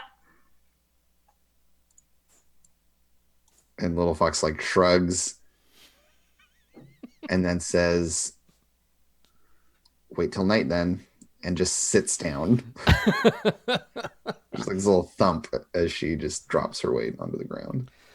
So Fezwick the illusionist leads you, Arcturus, into into a side area of the camp, and over here, there you see a group of skeletons doing their like morning exercises, so doing like jumping jacks. And there is there's another skeleton wearing like monks robes, basically. Like a long brown robe with like a rope tied around his belt, but it's tied so tight that it's like right around his spine, so he's shaped like an hourglass. And he's walking back and forth, and basically just shouting at them like, "And 10 more, boys!" And they like are jumping up and down. And Fezwick is like, Father Hendry, and the monk like walks over to you, and he's like, he shouts it as the guys that are drilling, and he's like, "Drop and give me 20," and he walks in your direction. And Fezwick says to you, Arcturus, he says, as you're walking over, he says quietly, he's like, this is our doctor, Father Hendry. He's very good." And the monk walks over and comes within range, and Fezwick says, we found these two wandering around outside the camp. I think this one's sick." And he points at Arcturus, and Hendry says, "Oh, don't you worry. Old Father Hendry will take care of you." And he puts his skeletal hand on your shoulder. He's like, "Let's get a look at you." And he like pulls you in close, and like grabs your face, his bony fingers. He like turns your head back and forth. Are you saying or doing anything while he does this? I think I'm like, Father, did he say? What god is it that you... And then like he turns my head. And he laughs. And he like throws his skeletal head back, and he's like, and his like jaw like claps. And he says, "Oh, that's just an old joke about the camp. No, I'm no man of the cloth. I just dress like one. Never mind. You had to be there. I'm just an old sawbones." And he looks at you and he says, "Well, aside from a bit of discoloration, you look fine to me." Yes, well, what about and Arcturus points to like everyone else. Like, do they also look fine to you? And he nods and he says, "The fighting force is in tip-top shape." This one's complexion, and he points at Fezzik or whatever. It seems a little seems a little pale to me. Maybe, Fezwick has always had a bit of a deficiency in the coloration department. Poor boy. It's all that time in libraries. Books. I don't trust them. Do they appear, your soldiers, to be rather skeletal to you? And he says, "Well, we haven't been eating too well. That's how it goes on the road." And you have been eating, though. And he like pats his ribcage, and you hear like a clattering, and he says, "What? You can't tell?" And he like holds his belly while he laughs, but there's nothing there. He's just kind of flopping the robes around. Oh, so you don't know that? Wait. Yeah, Malik like reaches into his bag and like hands you his mirror, just like, and he's just like covering his face. Oh, right. Yes. And like Arcturus like holds up the mirror and says, "You see flesh on your..." And he takes the mirror from you, and he holds it up in front of his skeletal face, and he like strokes his jawbone, and he grins. He turns his head, and you see his like he's got a gold tooth that like sparkles, and he's like, I see, a handsome devil. Still looking good, Henry. In the mirror, is he still a skeleton? Yeah.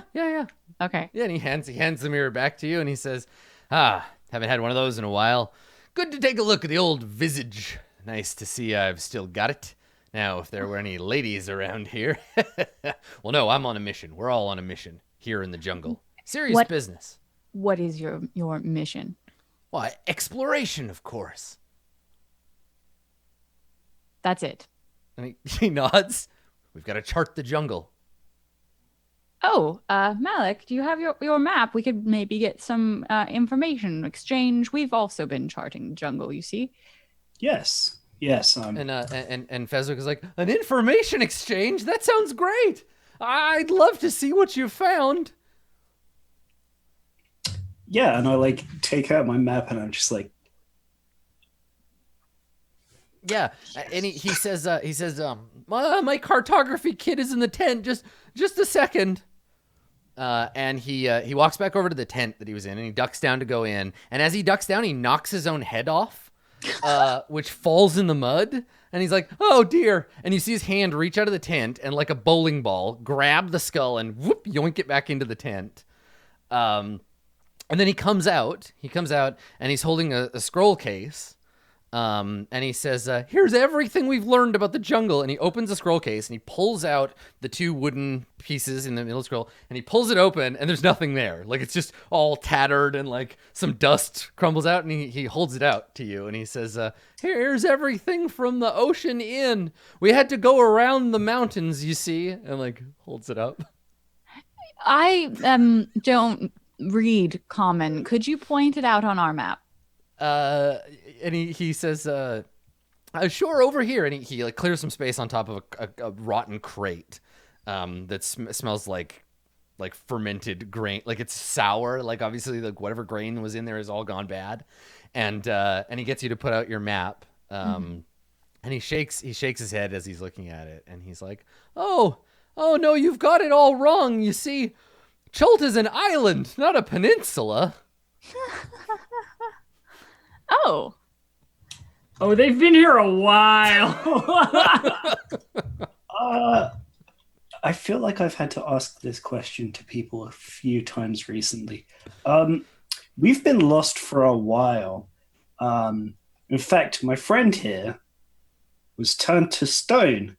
Isn't that right, Arcturus? yes. So we were wondering what year it is. And he looks at you and he says, oh, what a strange question. Sometimes magics do strange things. We were both trapped for a long time, I think. Or he says, I want to have like an actual like a good lore answer for you. Because he would answer. No, I'm just pulling up. Oh, this isn't in chronological order. Damn, you've forgotten Rum's wiki. Yep. I was looking for the reign of a particular king. Here we go. Okay. I got close enough to ballpark it. He says, "Why, it's the year 336, sir. The reign of Sargranan Oberskire. Long may he rule." And someone from the camp shouts, "Long may he rule!" And then everyone in the camp like salutes and they're like, "To the king!" And then Arcturus looks blankly at Malik and is like, That was like 1,000 years ago. Yeah, he looks at you and it's just like a long time. right. Well, sorry that our map is so out of date. Can I talk to my friend? And he nods. He's like, "Oh, of course." They don't, I mean, at worst, they're going to run into some kind of other cleric who will just blow them to bits. I don't think they're going to harm anybody, though. No, I like them. I'll offer for them to come with us to explore the ship if they want. That doesn't cause some sort of chronological time paradox of which they're aware of a thing that doesn't happen yet. Whatever. I'm, not. I don't have detect magic prepared. But whatever's going on here, I don't think it's something that I could fix unless it were to be to, No, this predates the death curse. This is No, I meant that Thousands to of fix years. this, I think, would mean that they would all perish. They've been here so long like this. there's nothing to fix. They're perfect as they are. Right, They're having a nice time. actually. Well, then, do you think we should see if we can find Little Fox and Ishi, or just go back to invite them to the crash, you said? They're probably hiding out still, and likely, if they're concerned about our well-being, one of them will sneak up and find us, and we can talk to them then. I don't know what their plan will be exactly, Well, but I already told them that they're not a threat. So even if that goes badly, we'll be fine. okay. I don't know if I have any way of contacting them. I guess I could go and look for them, but then the skeletons were gonna help us try and find them. Yeah, So that would be Ishi weird. and Little Fox are watching you have this conversation. They can't hear you, but yeah. I If guess you I wa- would. If you wandered off, they'd see you. I'd look around and be like, "Is there a giant furbolg somewhere?" No, I'm bad at this. And then just be like, and make a general everything's okay sign to the jungle. Probably Just like kidding. a We're all good. it's just fine. And then just be like, all right, well, I'm going to go talk to them about how they live because they're cool skeleton guys. Yeah, Arcturus is gonna do the anthropologist thing and be like, "Do you always set up camp like this? And how long have you been?" And just be annoying at The them. only person willing to talk to you really is Fezwick because Perfect. he just Glorious. he doesn't have anything to do right now. Everybody else is drilling or practicing or Yeah, whatever. I'm interested if he can still cast magic. Yeah, I mean he shows you some tricks, right?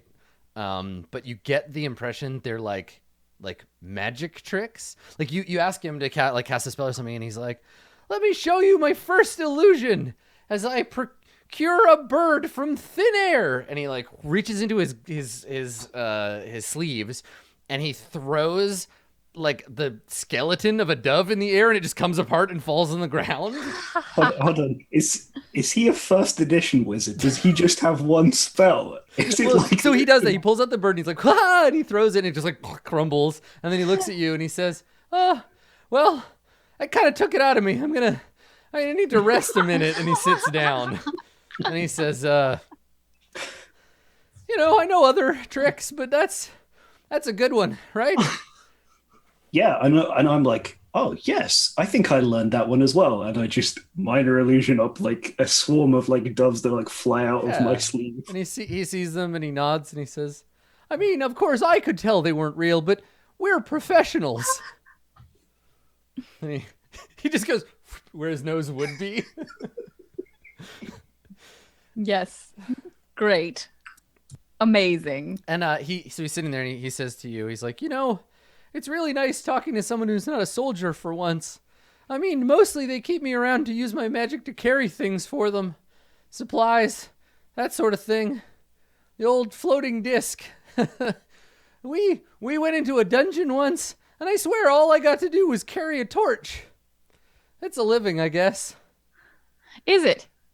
Do they pay you? He nods. "Of course, a stipend from the crown."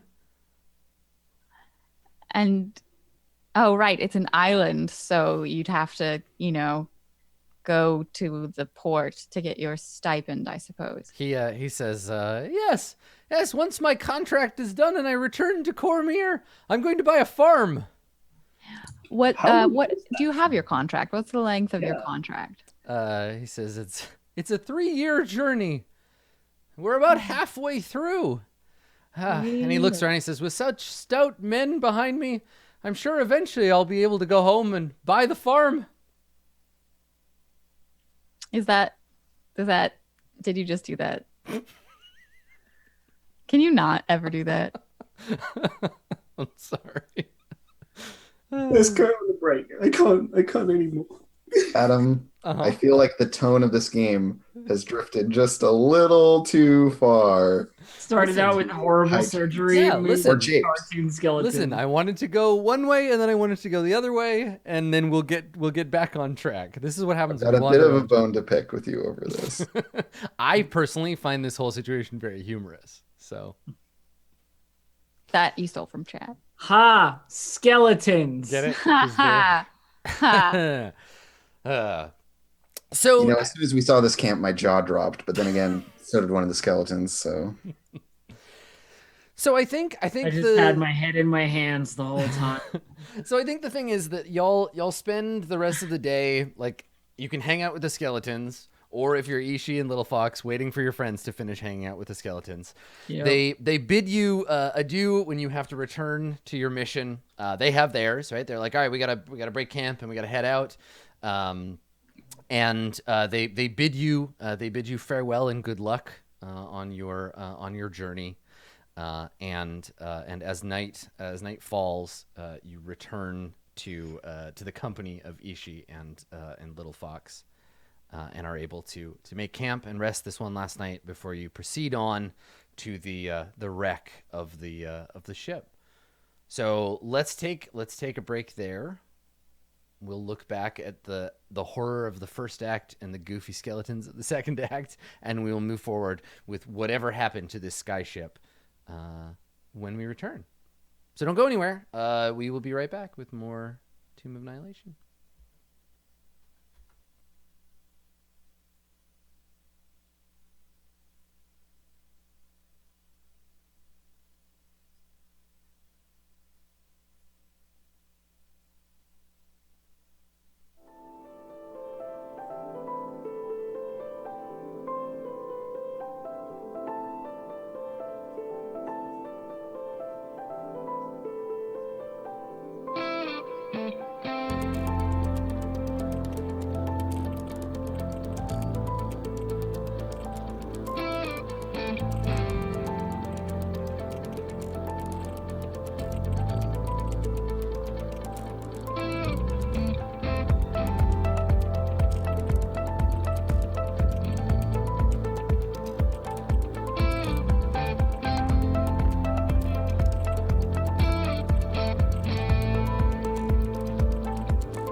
Hello, everybody. Welcome back to Roll20 Presents Tomb of Annihilation.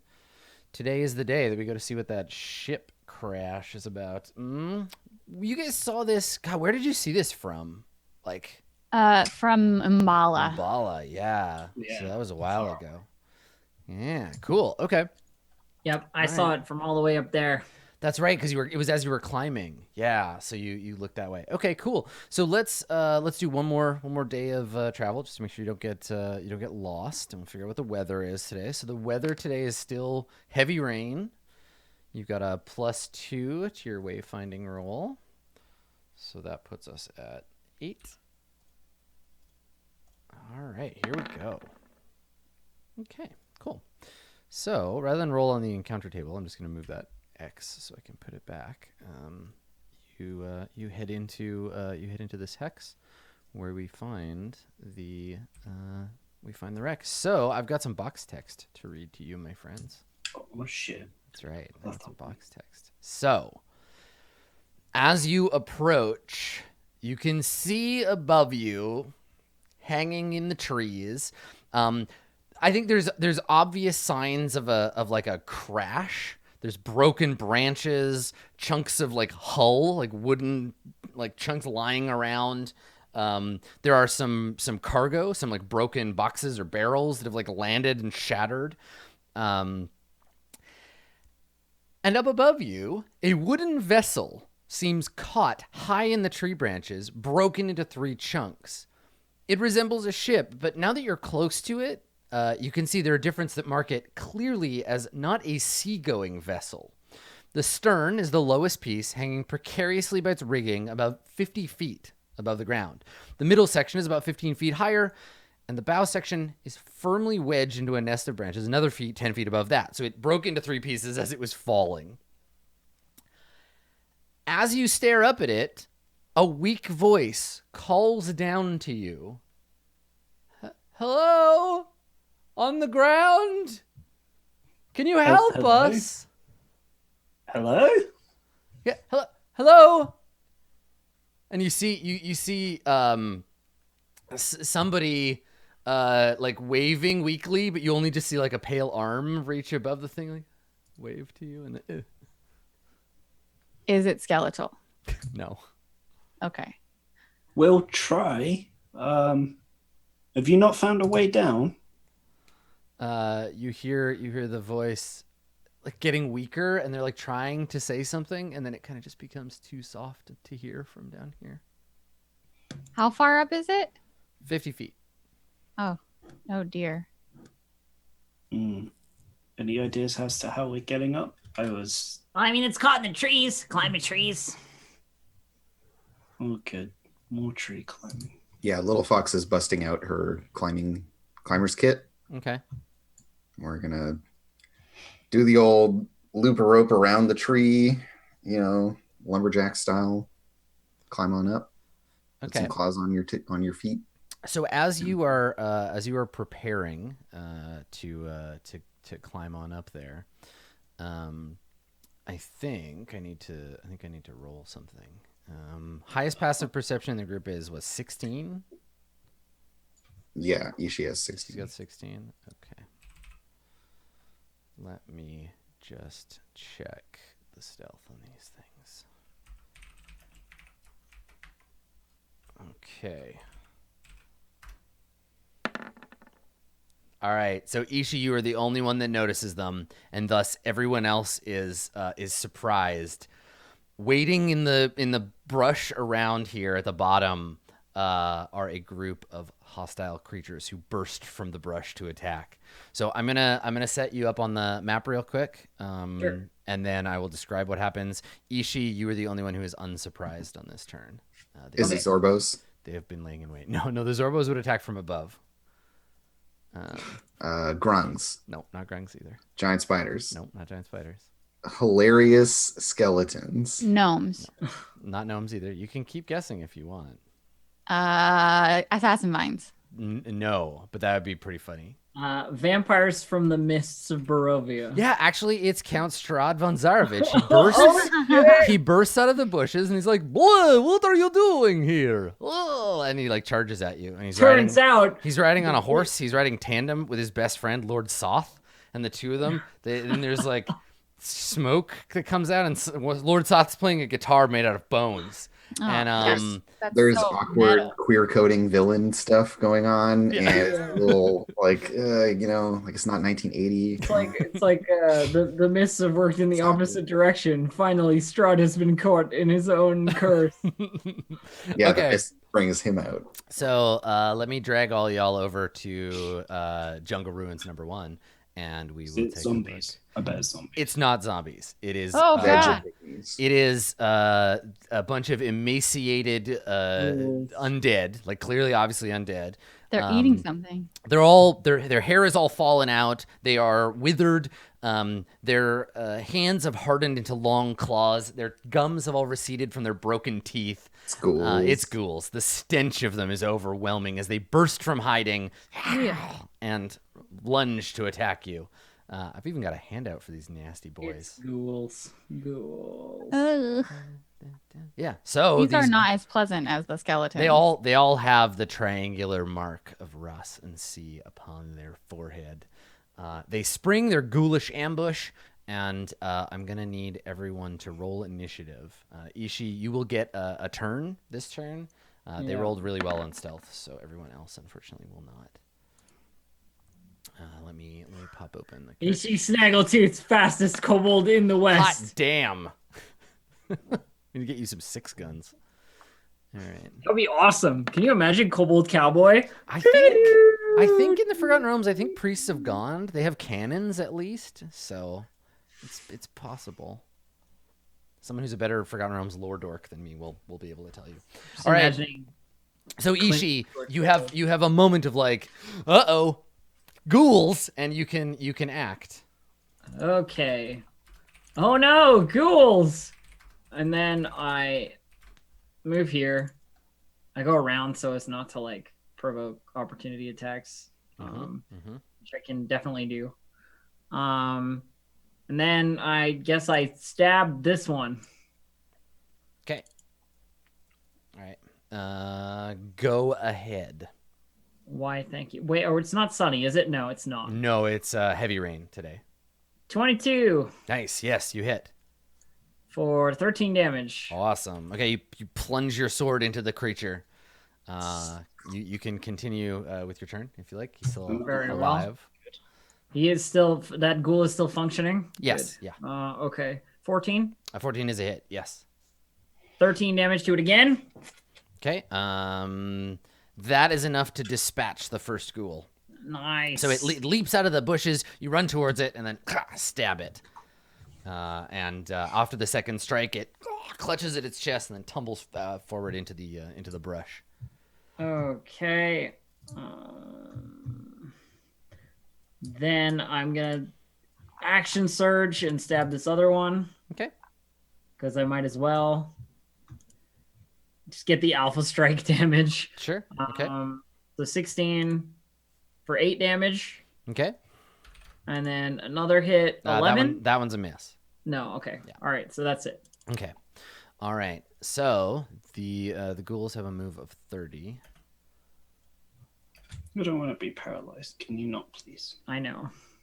I was trying to kill at least as many Okay, as so I could. they're all within closing distance. They run kind of loping on their long, jagged clawed arms, and then like all leap on you. Each of you has 2 ghouls attacking you. I'll start with Ishi. I have One one ghoul ghoul. for Ishi. This ghoul has just got 1. Yep. So he takes a swing at you, but misses. He misses. I will expend a superiority die to riposte him. Okay, cool. And on his miss, I will give him a good old Ooh, ka-chow! nice.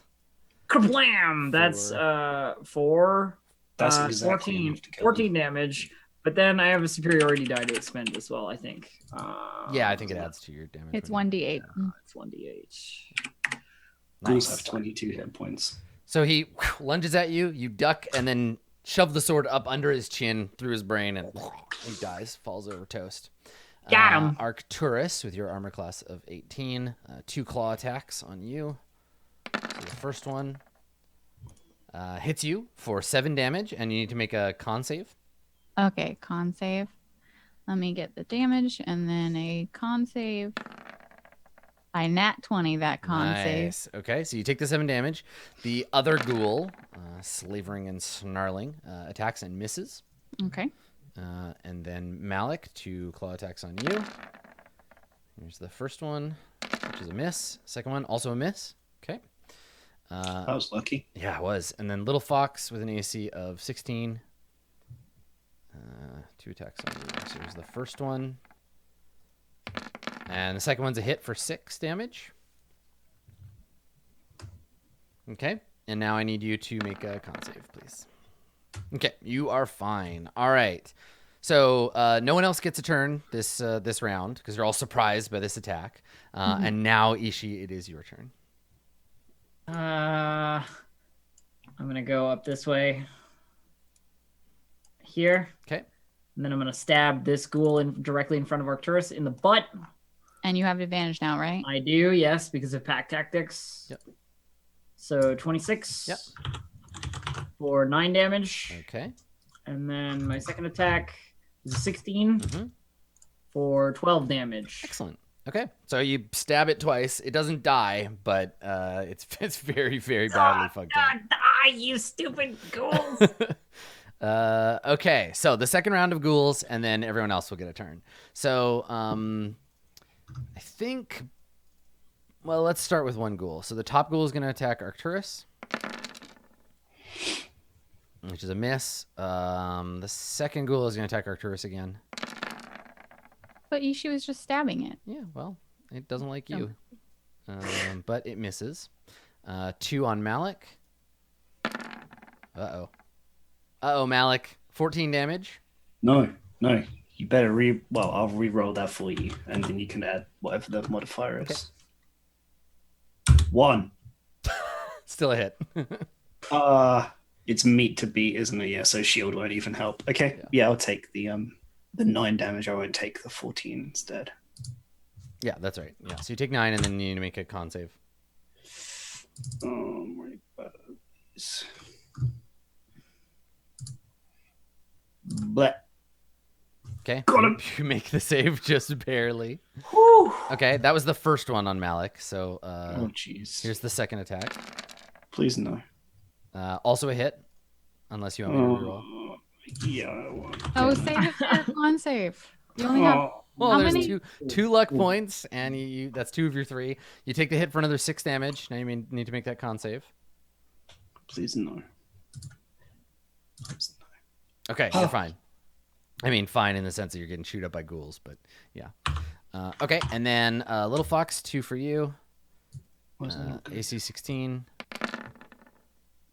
Okay, there's a crit for 9. 9 damage. Cool. Bloop, bloop, bloop, bloop. Okay, so you're paralyzed. I'm paralyzed. Yep. I can't make saving throws. Andrew That's is not the what I do. worst at saving throws. Yeah, it's true. Okay, so paralyzed, just for reference from the old SRD here.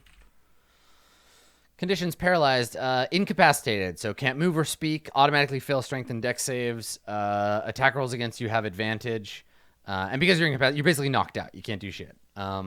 So any attack that hits you is a crit, which means the second attack is if it hits. And you're incapacitated, so you has an advantage on this attack. Yep. Okay, so the second ghoul goes in for the bite, which at 15 would not hit you. Yeah, I can't get through my hide. Yeah, exactly. Can't get through that little fox jerky. Okay, all right. So you're down. You fall on your ass, and you feel when the claws sink into you. You feel your muscles like tensing up, and your tendons tightening, and then you tumble backwards, and the other ghoul falls on you and like starts chewing on you, but can't get through your armor. So for this turn, because you're incapacitated, all you can do is Save. I can do just the try to saving save, throw. right? Yeah. Yeah. Which you do, so you're not paralyzed anymore. Okay, Malik, Great. it's your turn. That's at the end of your turn. No. It's the end Okay. of, it's Wait. the end of your turn. Okay. You have no when you're incapacitated, you can't do anything. All right. I am going to Misty Step. Oop. Up and away. Okay. That's my spell. And I will use a cantrip to cast Firebolt on the damaged one. I think I'll try and finish him off. Okay, sure. Yeah, go for it. Yes, that is a hit. There we go. Cool. All right. So in between the two of you, Ishi and Arcturus, you see Malik vanish and reappear, and then hurl a bolt of fire at the creature. Okay. Yeah. And then it's my turn. Are you done? Yes, I assume Malik's done. So Oh, I can move as well, so I'm going to move like into cover over here. okay. All right. So you run and take cover in the bushes. Yeah. All right. I present the holy wave of Vistitia and tell these undead mofos that they need to get the butt off of my friends. They are all within 30 feet of me. Mm-hmm. So they have to make a wisdom saving throw. Waves of power wash over you. My spell save DC is 14, so that's what it is, right? Yes. Yeah. Yep. And if they are CR 1/2 or lower, they'll be They're not. instantly destroyed. Okay. So the top one there, then the one immediately to your right, the one below that, the first one fighting Little Fox, and the second one fighting Little Fox. They all run away. You turn undead on all of them. Wow. Clutch. Nicely Good done. work. Okay. So they'll all So get... Istitia scares them with his watery waterness. Mhm. So watery. Get The gone most before I one. damp you further. So they're gonna run for 1 minute. Mm-hmm. Which means, assuming like difficult terrain, 60 a second. So 360, like 400 feet. 60 every 6 seconds. So Yeah. they move 10 feet per second for a whole minute. Yeah. Yeah, so 600 feet then, give or take. Well, 300 then, because difficult Yeah. terrain. Yeah. So yeah, they'll get It's 300 still feet far away. enough that they are very far. But they don't move until their turn, so we can murder. Ishi, it is your turn. I stabinate this one because it hasn't moved It- yet. Will it break? It will. If it takes damage, they Yeah. they aren't turned anymore. And I That's definitely did a yeah. Okay. 25, Yeah. Oh yeah. 13 damage, Mm-hmm.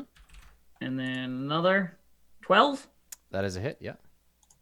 13 damage. Nice. Okay, so you kill it. Nice. It turns to like they do that like undead thing where like and they like can't look at Arcturus. It goes to flee, but you do not give it a chance, and you stab its cowardly face. I and it dies. dispatch it readily. Yeah, you do. Do you want to move? Yeah, I'm gonna move here. Okay. All right. So they need to move away from Arcturus. So 10, 20, 25, 35, 45, 50, 55. That's as far as he can get because he doesn't have enough movement to get into that difficult terrain. This one needs to move like this way away from you. You can make an attack of opportunity on one of these if you want to. Yeah, I will on this one. Okay. All right. Go ahead. Swing. You miss. Yeah, I do. All right. So 10, 15 to there, and then another 45. He can run. I guess this guy gets to make his second move too. So he gets to there, and then this guy another 10, 20, 30 to there. Okay. And then these two are going to flee as well. You can make an attack of opportunity at disadvantage because you're prone. Yeah, I'm not even gonna bother. Okay. All right. So this is an obstacle. So 5, 10, 20,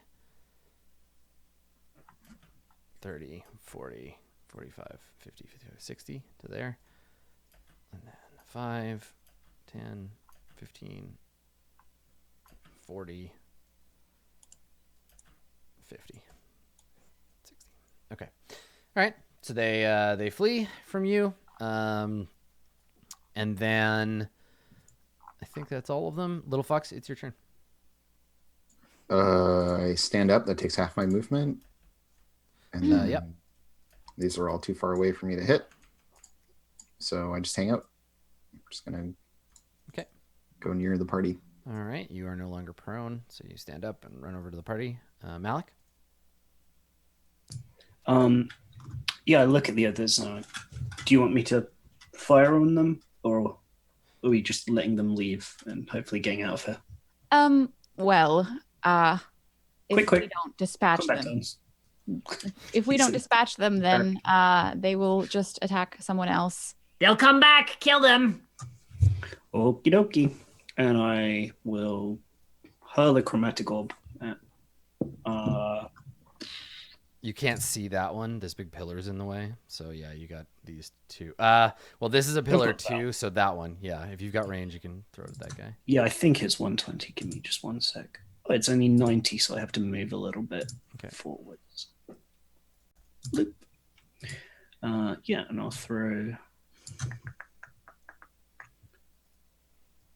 What level do I want to do it at?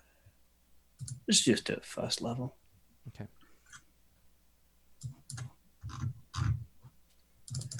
Okay, 25. Probably hit. It's a hit. It's 11 fire damage. Okay. Good stuff. Arcturus?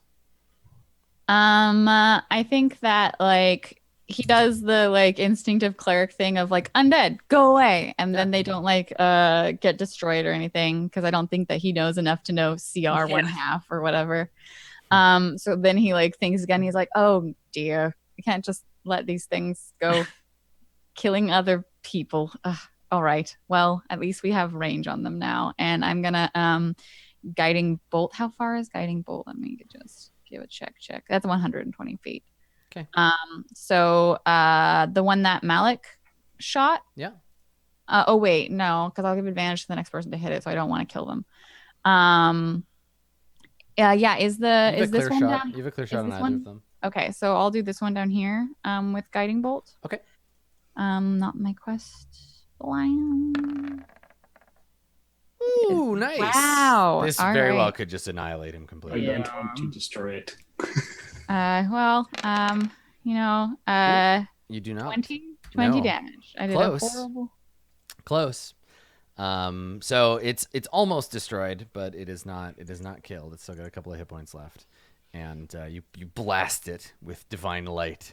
Mm-hmm. Do you want to do anything else? Divine underwatery light. I think I step away from the corpses because they're gross. Okay. Ishi, your turn. Don't worry, I got it. Take my short bow out, shoot it. I can do that because I think if I don't move, I should be able to take my gear out and do that. I shoot the radiant guy. Yeah, you have your sword and your shield. But if I use my move action to like put those things down, then I can. No, you can't use your move action to put them down. You have to drop them, and then as part of your move, you can draw an item. So okay, that's fine. Yeah, That's you're not fine. gonna like. It's not like these guys are gonna come running all the way back. No, my two things are at my feet then. Yeah, and- exactly. So you just throw them aside and then pull out your crossbow. And I will. No, short bow. Short bow. That's right. Yeah. And I will shoot at this guy Okay, you have here. advantage. With the short bow. Ooh, you miss. I miss, but I'll take another shot. Okay. Now this one isn't at advantage. Not that it That's matters. cool. Yeah. 23. Okay.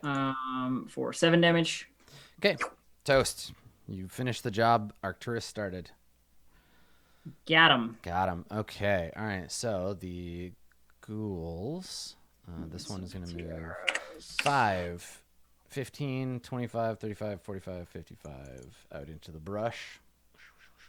And then this one 5, 10, 15, 25, 35, 45, 55 out that way.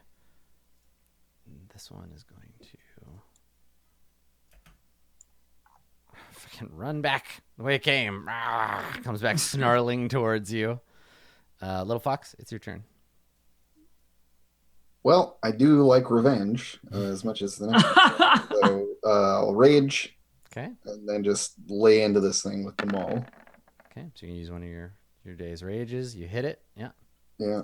For 12 damage. It dies. You just like baseball swing its head off. Just goon Yeah. it. Just rolls like. Yeah. And its body squirts some blood and falls on the ground. And then I can use a little bit more move, right? Because I only moved like Yeah, 5 you only feet. move Move 5 You move 5. 5 feet. Yeah, you get 25 Yeah, more feet. I got even more because I'm a barbarian. But yeah, I'll just move here and Okay. shout at the school. So these two ghouls are so deep in the brush now that they have like whatever the highest cover without being invisible is. So like +5 to their AC. Malik, it is your turn. Yeah, I mean, regardless of that, I've got to take the shot, and I can't really get to anywhere that's going to be better. So I don't want to waste spell slots on it. It's just going to be firing randomly. Let's do a firebolt. Pew! +5, so I hit. Yep. Pew! Okay. Cool. Yeah, you strike it in the back of its shoulder and send it staggering. You can see steam rising off of its burnt flesh. Do you want to do anything else, Malik? I'm just checking if I need to move for that one. No, I'm in range, so I just stay there. Okay. All right. Arcturus? Yeah, let me see what the distance is. Let me, if they can. Okay. So I'm going to move. Oh God, I don't know how to do the thing. I don't know how to do it. I've tried and I don't know how to do it. Should we walk you through it 5, again? You want to try it? 10. No, Yeah. I want you to learn how to do this. Okay. Okay. So using your mouse, Yes. hover your cursor over your character. Doing it. Okay. Left click your character. Left click. Okay. It's highlighted. All right. Got it. Now, like hold left click down Oh. and wiggle okay. your character around to make sure you have them selected. Okay, I do. Okay. Now tap your space bar. You should see 0 feet. I do see that. Move your mouse. You see a Okay. yellow line come out? Yeah. Okay, move it part way. Keep left click pressed down. Hit space bar again.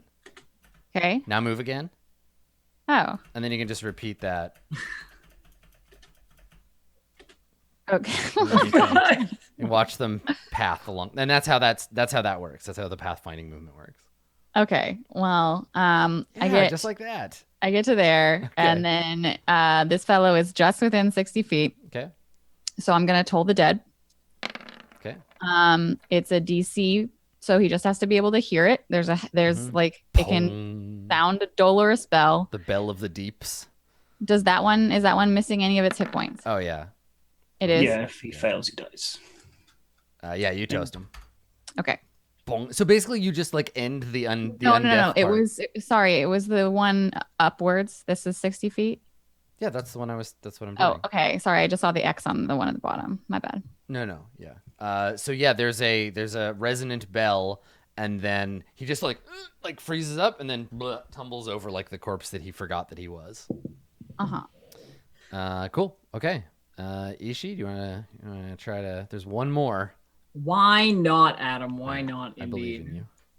you. So he's 90 feet away, so I Yeah. need to be closer. So we'll just like run up 30 feet. Yep. To there. And then 60 feet. Perfect. All right, Okay. let's shoot Fire a that short bow. You got two shots, right? I do. Okay. Twang. Nice, 24 that's a hit. for 11. Okay. And Skaplow. Okay, there you go. 26 for 9. Ooh, almost got him. That's close. Okay. All right. So 2 quick shots, thunk thunk in his back, and he turns around, red light glowing in his eyes, and hisses at you angrily, like, "How dare you? How dare you shoot me?" Let me just. I do what I want. Yeah, that's how. That's how. I do what I want. He just turns around, snarling, but you're so fucking far away. 10, let's see here. 10, 20, 30, 35 to there. It's a hard life being a mindless undead abomination. Seriously. I thought I did a didn't- bad when I didn't made them run choose away in terms of like Arcturus would be like, oh no, we should have killed them, but it worked out all right. Yeah, we're still killing them. We We're just doing managed it to in a leash, really we uh, managed to rude leash way. him back in. Yeah, this is exactly what you do with undead. You send them away, and then one at a time you pick them off where they're too slow to get back to you. Lil Fox, it's your turn. Yep. So just run over here, still raging, and just maul this nerd in his little face You hit. for 10 damage. Okay, he dies. Ball. Same thing. You just charge up and meet him, splork his little head off, Sorry. and he dies. Flork his little head off. The end. The ghouls are all smushed. Yeah, so there's just these bodies lying around. And they're gnarled and twisted with the triangular symbol on their forehead.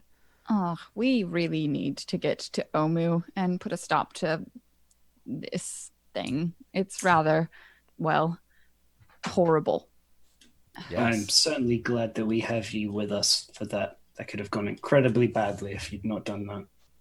And Arcturus is like checking on his like arm or shoulder wherever they scratch, and I was like, I think it went well. And he's like trying to look at like me, and I've got, like, disinfect cuts it all or over. something. And Little Fox. Oh, I'm so sorry, Malik. I'm gonna cure wounds on you. Well, I'll come up and be like, do you mind? And just like, I'm like, Little Fox first. She got worse off. They did something to her. Whatever it is they do. little fox. Are you still angry, Andrew? No, she's chilled out and is Are you still angry? And Yeah, with so- regards to her injuries, she just kind of shrugs, like, I'll be like, no. Let me have a look at that. Those things, their teeth look awful. And I'll and she looks at her wounds as if discovering them for the first Yeah. time. Like, Hey, look huh. at that. A thing happened. I'm all messed up. I'll cure wounds. How many? Sorry, can I ask how many hit points you're missing? I am at Yeah. 40 out of 55 hit points. Yeah. Okay, well then I'll just cure wounds level 1 for you. Here you go. Have 8. And then there you Malik. go. And then Malik, you're missing like 20. 15. Okay. Arcturus is from Fargo in the elemental plane of water. Yeah. Okay, and then I will cure wounds for Malik. That's for you, Malik. You get 11. Nice. Oh, thanks. Uh-huh. That And one then on I'm the just like looking over everyone and being a little bit like, no, this needs to be cleansed, and then like Right, healing water. Fussing over them. You guys Yeah. really should pay more attention to stuff that comes hurtling out of the bushes. Yeah, they all just stood there for like 6 whole seconds. I know. It's embarrassing. I'm sorry, I was talking to the people up there. Oh, hello. There is no response from up above. Oh, interesting.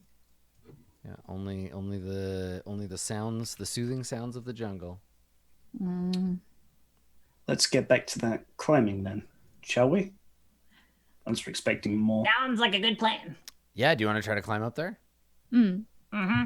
Yeah, Little Fox will resume pulling her climbing kit out of her bag after this rude interruption. Okay. The closest one to you will indeed require an athletics check to climb up to. If you have a climbing kit, climbing kits are really more for climbing. Like, I guess you have to climb up a tree. Yeah, I think yeah. If you have a climbing kit, one person per kit can get advantage.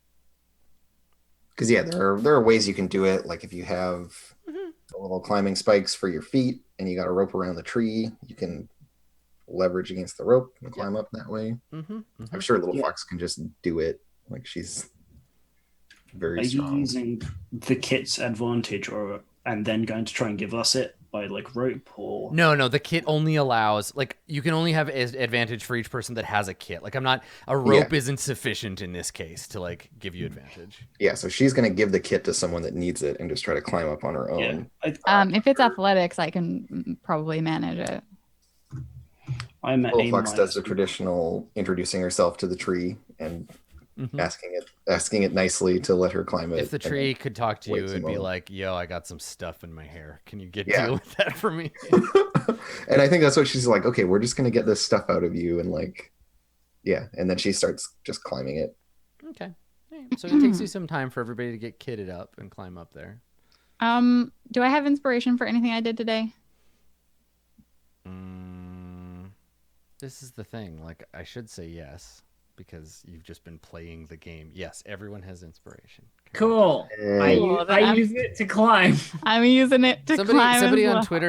Twitter, when we were talking about inspiration, said to me like, "You should just give it out whenever you feel like your players are doing a good job." And I'm like, "Yeah, but then the game will break because they'll have it all the time." Because we are a good job. Yeah. We don't Because of get these stellar performances. Okay, so But I I get also don't want to be that GM that's like, well, since you're all so good, I demand better of you. I If was demand that you It be should not be a amazing. war of escalation. No, exactly. Because then you just get into like amateur dramatics and you have like that and it's bad. I am.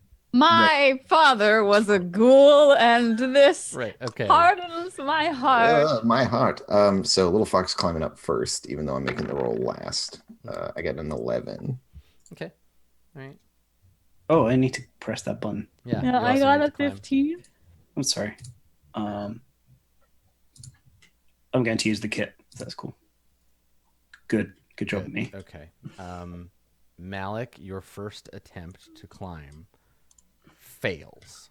You try to climb and you're just not good at this. And I think at some point you slip, and instead of like falling all the way to the ground, you just get like battered against the tree. So you take 7 damage The tree is mad at and you. need to make another attempt. So you don't fall far enough to hit the ground, but you fall far enough to like bang against the tree and like roll around the side and have to like get your bearings. There you go. The second you learn your lesson, and the second time you climb Yeah. up. I'm like, if we just come across a few more things, I can flown up here. Malik doesn't know he gets experience points. Yeah, he does. No, he The doesn't. Sorcerer's definitely. Let me move you over. You're all quite a Sorry. few maps away, so I'm gonna need to make 2 stops. Make a quick stop in Firefinger. Make a and- quick stop in that boat where the That first. No, I actually have to kill at least 2 characters in this encounter because it's a boat. And now let's all gaze up on this jeez. beautiful map. So on the side of the boat, as you climb up the branch and pull yourself onto the shattered chunk of the boat, you see the words written on the bow that say what is it called? The Star Goddess. That's the name of this ship. The Star Goddess. However, this is the wreck of the Star Goddess, and you find yourselves occupying her shattered remains. You can see what's left of the crew lying over here on this other chunk. Lying? Yeah, they're all lying on the ground. They could be dead for all you know. Save this woman who looks up at you. They all have Mediterranean complexions, so they're all like kind of dusky, dark hair. They definitely don't look Chilton. They're Halruin, right? And she, yes, yeah, they are. They're Halruin. And she looks up weakly at you when you climb up over the edge. There's also a few more of them over on this other shattered bit here.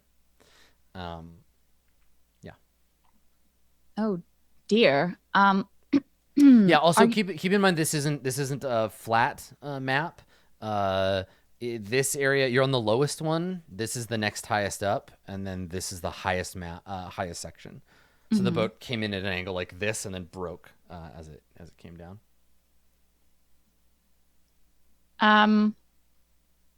Yeah, I guess like we should yell at her. Hey lady. No, sorry. Are you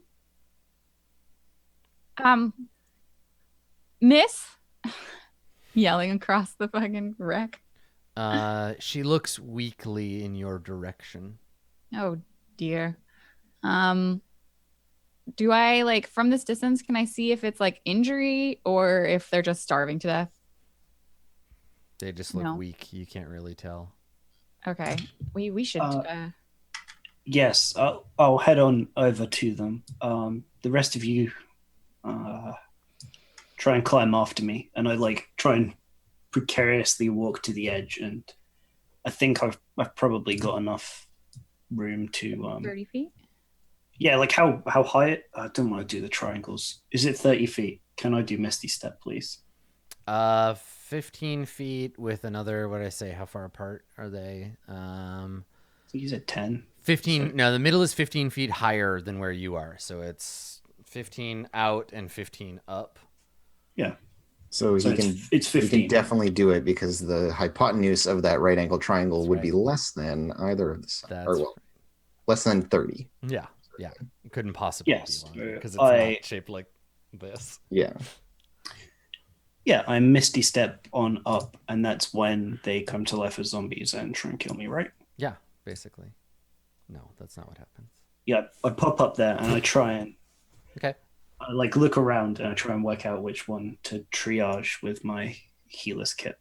Make a medicine check. Okay, I'm not good at this.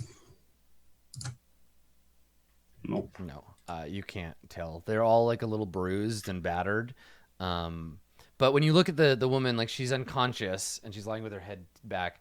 Her lips are all like white and cracked. And you can see that lying next to her, there's like a leaf, like a frond or something. Just like sitting next to her, and she kind of has one hand like touching it. The others too, like one of them has like a small like pail nearby, and what it looks like they were like collecting water, or trying to. But yeah, she looks all like dehydrated. And What would be they're all the- kind of emaciated, actually. What would be Okay, the so they're test? not actively dying, they're just Starving to well, death. I mean they are actively dying, everyone's actively dying, but I don't need to stabilize anyone. No, they're starving and exhausted. Yeah. What is Yeah. our like way to get like to start trying to get over there? Can we climb on the branches that we see here? Like Yeah. You have to make like checks, but you can Right. navigate along the branches. And... Yeah, we could do this. Yeah, I like shout back, I'm like, get the urn ready. They will Yeah, need so water. little do you box have has a to- water skin, Malik? Oh, you have that magic. Yeah. You have the magic urn, right? We have Yeah. magic urn. Some mayonnaise, they'll be fine. Yeah, they need mayonnaise stat. While we're up here though, Little Fox grabs Ishi, and is there like legit a hole in the deck of the boat next to where I'm standing that leads into like the hold below? Yeah, you can like it leads down into a slightly lower deck. Yeah, but there's a big So- hole in that deck. Little Fox to Ishi does the eyes and then points down into the hole You want me to? Yeah. Okay. and makes the like there could be treasure face. I And do then- like treasure. And then Little Fox will climb up with the jug you to you try to help you. the people. Yeah. And I think that's the thing. I was like, you have this covered, right? Like pointing at the Yeah, and she nods. people, and she's like, okay. And then I'm gonna sneak down into the hold of this ship. Okay. Make an acrobatics check. You got it. 27. All right. Yeah. So you like climb down into the hole and drop down a level. And there's a couple of there's a big hole, and you can see where a bunch of barrels or whatever had fallen out of the hole and smashed on the ground. But there are a couple of casks of some kind of like food or water, or wine maybe. A couple of boxes. But it's pretty like uncharted levels of dangerous territory down here because the bottom of the boat is just like scuppered, Yeah, it's right? just There's like holes. So you yeah. could like maneuver around to go in there and like pry open the boxes or whatever. So while you're doing that, what's Arcturus and Little Fox doing? So I'm I'm gonna climb up. Okay, make an athletics check. I get a 23, Okay, all right. which I assume is enough. Otherwise, whew. I would also yeah. like to attempt to do so. Okay, same thing. Athletics. I fall to the ground and die. Make a dexterity saving throw to grab a branch before you fall. Like you start getting out there and then you slip. I get a 10. You do fall, but not all the way to the ground. You're gonna fall and catch a lower branch. Great. I'm gonna put you like down here. Awesome. And yeah, you fall and like bam, hit your ribs on this Oh. branch and like ugh, and like it catches you, knocks the wind out of you. Let's see. Let's give you. It's 5d6, like 50 feet, right? Like I don't fall yeah, to the 5 to ground. all the way to the ground. So you fall like 20 feet. And you only take 4 damage, but it's gonna take another check to get up to the top. Yeah. Maybe cast guidance this time. So as you go to like pull yourself up, as Malik, you're like looking at these like 6 people or whatever, you hear one of them. One of them looks up, and you hear a roar, a deep bellow, and then the sound of like pounding, and it's matched by another deep bellow from nearby, and you hear branches above you like breaking, and you see the crew kind of like look up nervously, the injured people looking up as something comes barreling down through the branches towards you, which we will find out what it is after this break. Let's take a break, and when we get back, we'll find out what is about to interrupt this mission. Stick Tree around. lions. We will be right back. giant grung. Don't go anywhere. It's probably grungs. Yeah.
everybody. Welcome back to the conclusion of today's episode of Roll20 Presents Tomb of Annihilation. There is a great bellowing in the treetops, loud sound, and then more, the sounds of beasts. But then something else, some darker tinge to the noise. These are no ordinary creatures that are coming to interfere with your good times. After this enormous bellow from the trees, drop a handful of terrible apes. Let me show you. Let me show you these apes. I want to live in the version of this story where sound was just one of the crew members farting. And then A terrible sound. So they drop down from above, and the first thing you notice about these terrible apes is their lack of general togetherness. You can see their muscles and tendons through their natted fur. In some places, as with this lovely boy, the skin of their face may be peeled away to reveal skulls below. Also, they have 4 arms. I was gonna say, I think the first thing I would notice is they have 4 goddamn arms, Adam. Four terrible arms, zombie apes drop from the trees, roaring in rage, and let's all roll initiative. Let me clear the previous glad order. I'm so far away. Okay, David. I'm literally on a different level of the ship. I got you, Dave. There you go. Whoa, I actually rolled initiative well for once in my no. goddamn life. Okay. Let me do the one bit of work I can do. Let me roll for them. Oh, I'm in melee with it. Oh, don't. Okay, good. So they're pretty slow. They drop from the trees, roar, ready to attack. Ishi or Little Fox, you may go first. What would you like to do? You want first whack or shall I? I'll do a whacking. Okay. I go into a rage. Okay. I march up in between these 2 biggest ones. I will lay into this one with my hammer. Okay, hang on one second. I'm just adding your rage to the sheet here. Okay, Little Fox, you're gonna go first, and you're gonna rage. And which one are you attacking? The top one. The one next to Malik and the lady. Okay. You can't. Yeah, like you can't actually be standing where you're standing though. Oh, okay. Well, in that case, I'll stand. Yeah, you can move yourself, but like, yeah, because that's Or the wheel of the here? ship. You can't be standing in any of the squares that it's like Okay. So I'm fully standing. occupying. Yeah, this guy's Okay. lying down under it. These guys are all. Is an 18 a hit? An 18 is indeed a hit. Yes. All right. So my first attack then does 15 damage, Okay, sure. That's fine. and my second attack. I rolled a 20 and a 1. Excellent. But the crit is what counts. Mhm. So that's 14 plus 2, so 16 damage because I rolled really low. So 2 mighty strikes with your maul, bang, bang, and like necrotized flesh gives way under the Just hammer. Spraying off of this Yeah, thing. but it turns to you and roar, bellows and Yeah, and she like necro roars spit. back at it. and Yeah, it's- totally. This is gonna be a good fight for you. Ishi, you don't even see these things. You just hear all this Immediately, noise. as soon as I hear that stuff hit the deck, I'm like trying to get back up the Okay. hole, which I imagine like there's crates or stuff like that. Yeah, that yeah. might- Just make an athletics check, and if you do, you can do it as part of your movement. Oh, I hate how athletics is always the It's thing climbing. and acrobatics is never the thing. Can I not like spring my way up there with amazing grace and dexterity? That's not what Uh, acrobatics does. No. That's dumb. It's Alright. Don't take it up with slow me. process. Go tweet at Jeremy Crawford. Did I say that you made it dumb? No. I guess athletics. Coming for you, Jeremy. 13? Yeah, that's fine. Okay, so Okay. So it's like 10 minutes, 10 feet of climbing, and then you have 10 the feet rest of of your move. climbing, Yeah. and then all 5 foot into, or like 5 foot movement into this guy's square Okay. here to engage him. Like, oh, we have some visitors. Okay, you know, like shield in hand with the rapier. And I think what I'll do this turn is take. Oh, actually, if I do that, I won't have the other thing. So what I'm going to do is I'm going to attack him with my rapier. Okay. I'm going to attack him with my rapier. 14. Yes, that is a hit. And so that's 9. Okay. And then I'm going to expend a superiority die and be like, little fox, kill it! And so I then attack the one in front of Yeah, me. and you get a damage bonus if you hit it with this. Okay. Is that an action surge? It's not an action search. It's Oh, just okay. You use one of action. my bonus action with Right. superiority die to do that. Is a 9 a hit? It is Oh insufficient. God! So Every you- time. You're like, you swing the hammer, and one of its forearms just grabs the head of the maul and like throws it aside. Yeah, there's lots of like wrestling. Totally. Could you if you had I'm sorry, Elf, I keep saying stuff about Lucky, but I just want to understand it. I'm not gonna get Okay, lucky. I- It's not gonna happen. I still want to ask the question. If you had Lucky, could you re-roll Andrew's number there? No. No. Okay. That was my question. Yeah, that's fine. So I have- now I need to get lucky. I see how it is. Agreed. I think that would fix Little Fox's temperament in a considerable way. Arcturus, it's your turn. Oh, it's my turn. Yeah. Okay. I'm pretty far. You said I went 20 feet down. Yeah. Like, so this tree branch is on one level. So you're 20 feet down there. You can climb up to here and then up another one. Like, it's an athletics check to like move around on this. Okay, so I didn't see the climb up to where? Well, like this branch is one height there we level, and you are below it on this other. Yeah, I tree. didn't see the pointer. Didn't. Sorry. So I would. So it's not using an action; it's just using my movement. But I have to make an athletics check. Yeah. Or, Are you? I'll give you a choice here. Do you want to go slowly and have a easier athletics DC, or do you want to use your whole like regular movement and have a harder DC? I don't need to go quickly because I have a lot of things that I can cast at range. Okay. I just want to try and not be standing precariously on. I think from where you can only really see this one because like it's too steep of an angle to see anything that's going on. Yeah, in this that's boat. because it was like 20 feet down or whatever. Okay, so can I slowly, like I'm guessing half speed, attempt to move like up here? Yeah, sure. And then you said there's going to be a. Yeah, make an athletics check. It's DC 10. Okay, athletics. If you fail this check. one, you fall all the way to the Yeah. ground. I gathered. Okay. Okay. Oh, I thought that was going to be a 1. I'm You're all lucky. right. Okay. All right. So I can move 5, 10, 15. No, because you're going slow, right? But that's half my yeah, movement. right. So it's 10. It's actually 10, 20, 30. But yes. Okay. Yeah. Sorry, that's what I meant. That's fine. And then I can see the one that is fighting Elf, fighting Ishi. Yep. If If there was an actual undead four-armed gorilla fighting elf, I think we'd probably have to cancel the stream. probably. That'd be awkward. What's the distance on this? 60 feet for this one. What's the distance on this? 120 feet for that one. And Elf hit that one before. Yeah, she did. Yeah. I'm gonna cast Toll the Dead. Okay.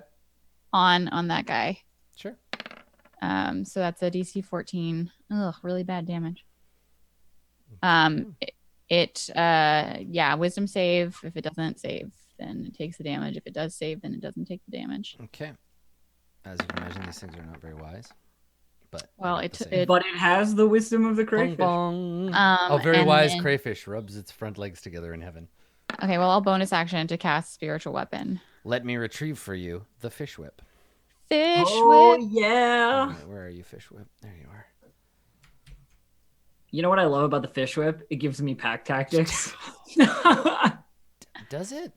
No. I think it does, doesn't no, it? it's not a person. Yeah, it Oh. doesn't count as an ally. That would be cool, but no. It's already It's not an ally. It doesn't. Never The mind. It fish just whip doesn't care. occasionally retweets social justice things. Okay. It's not really an ally. The fish whip snaps out for 5 force damage on this little guy.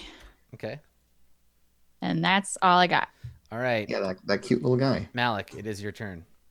Okay, just a question on the squares here. Is this one viable to stand on? Because it's like more than half of the. Yeah, I figure that's fine. That one's okay. Okay, yeah, because I just need The to. one back next up to out it sure melee isn't, range. but No. Okay, so I'm going to Shocking Grasp. okay. Boy.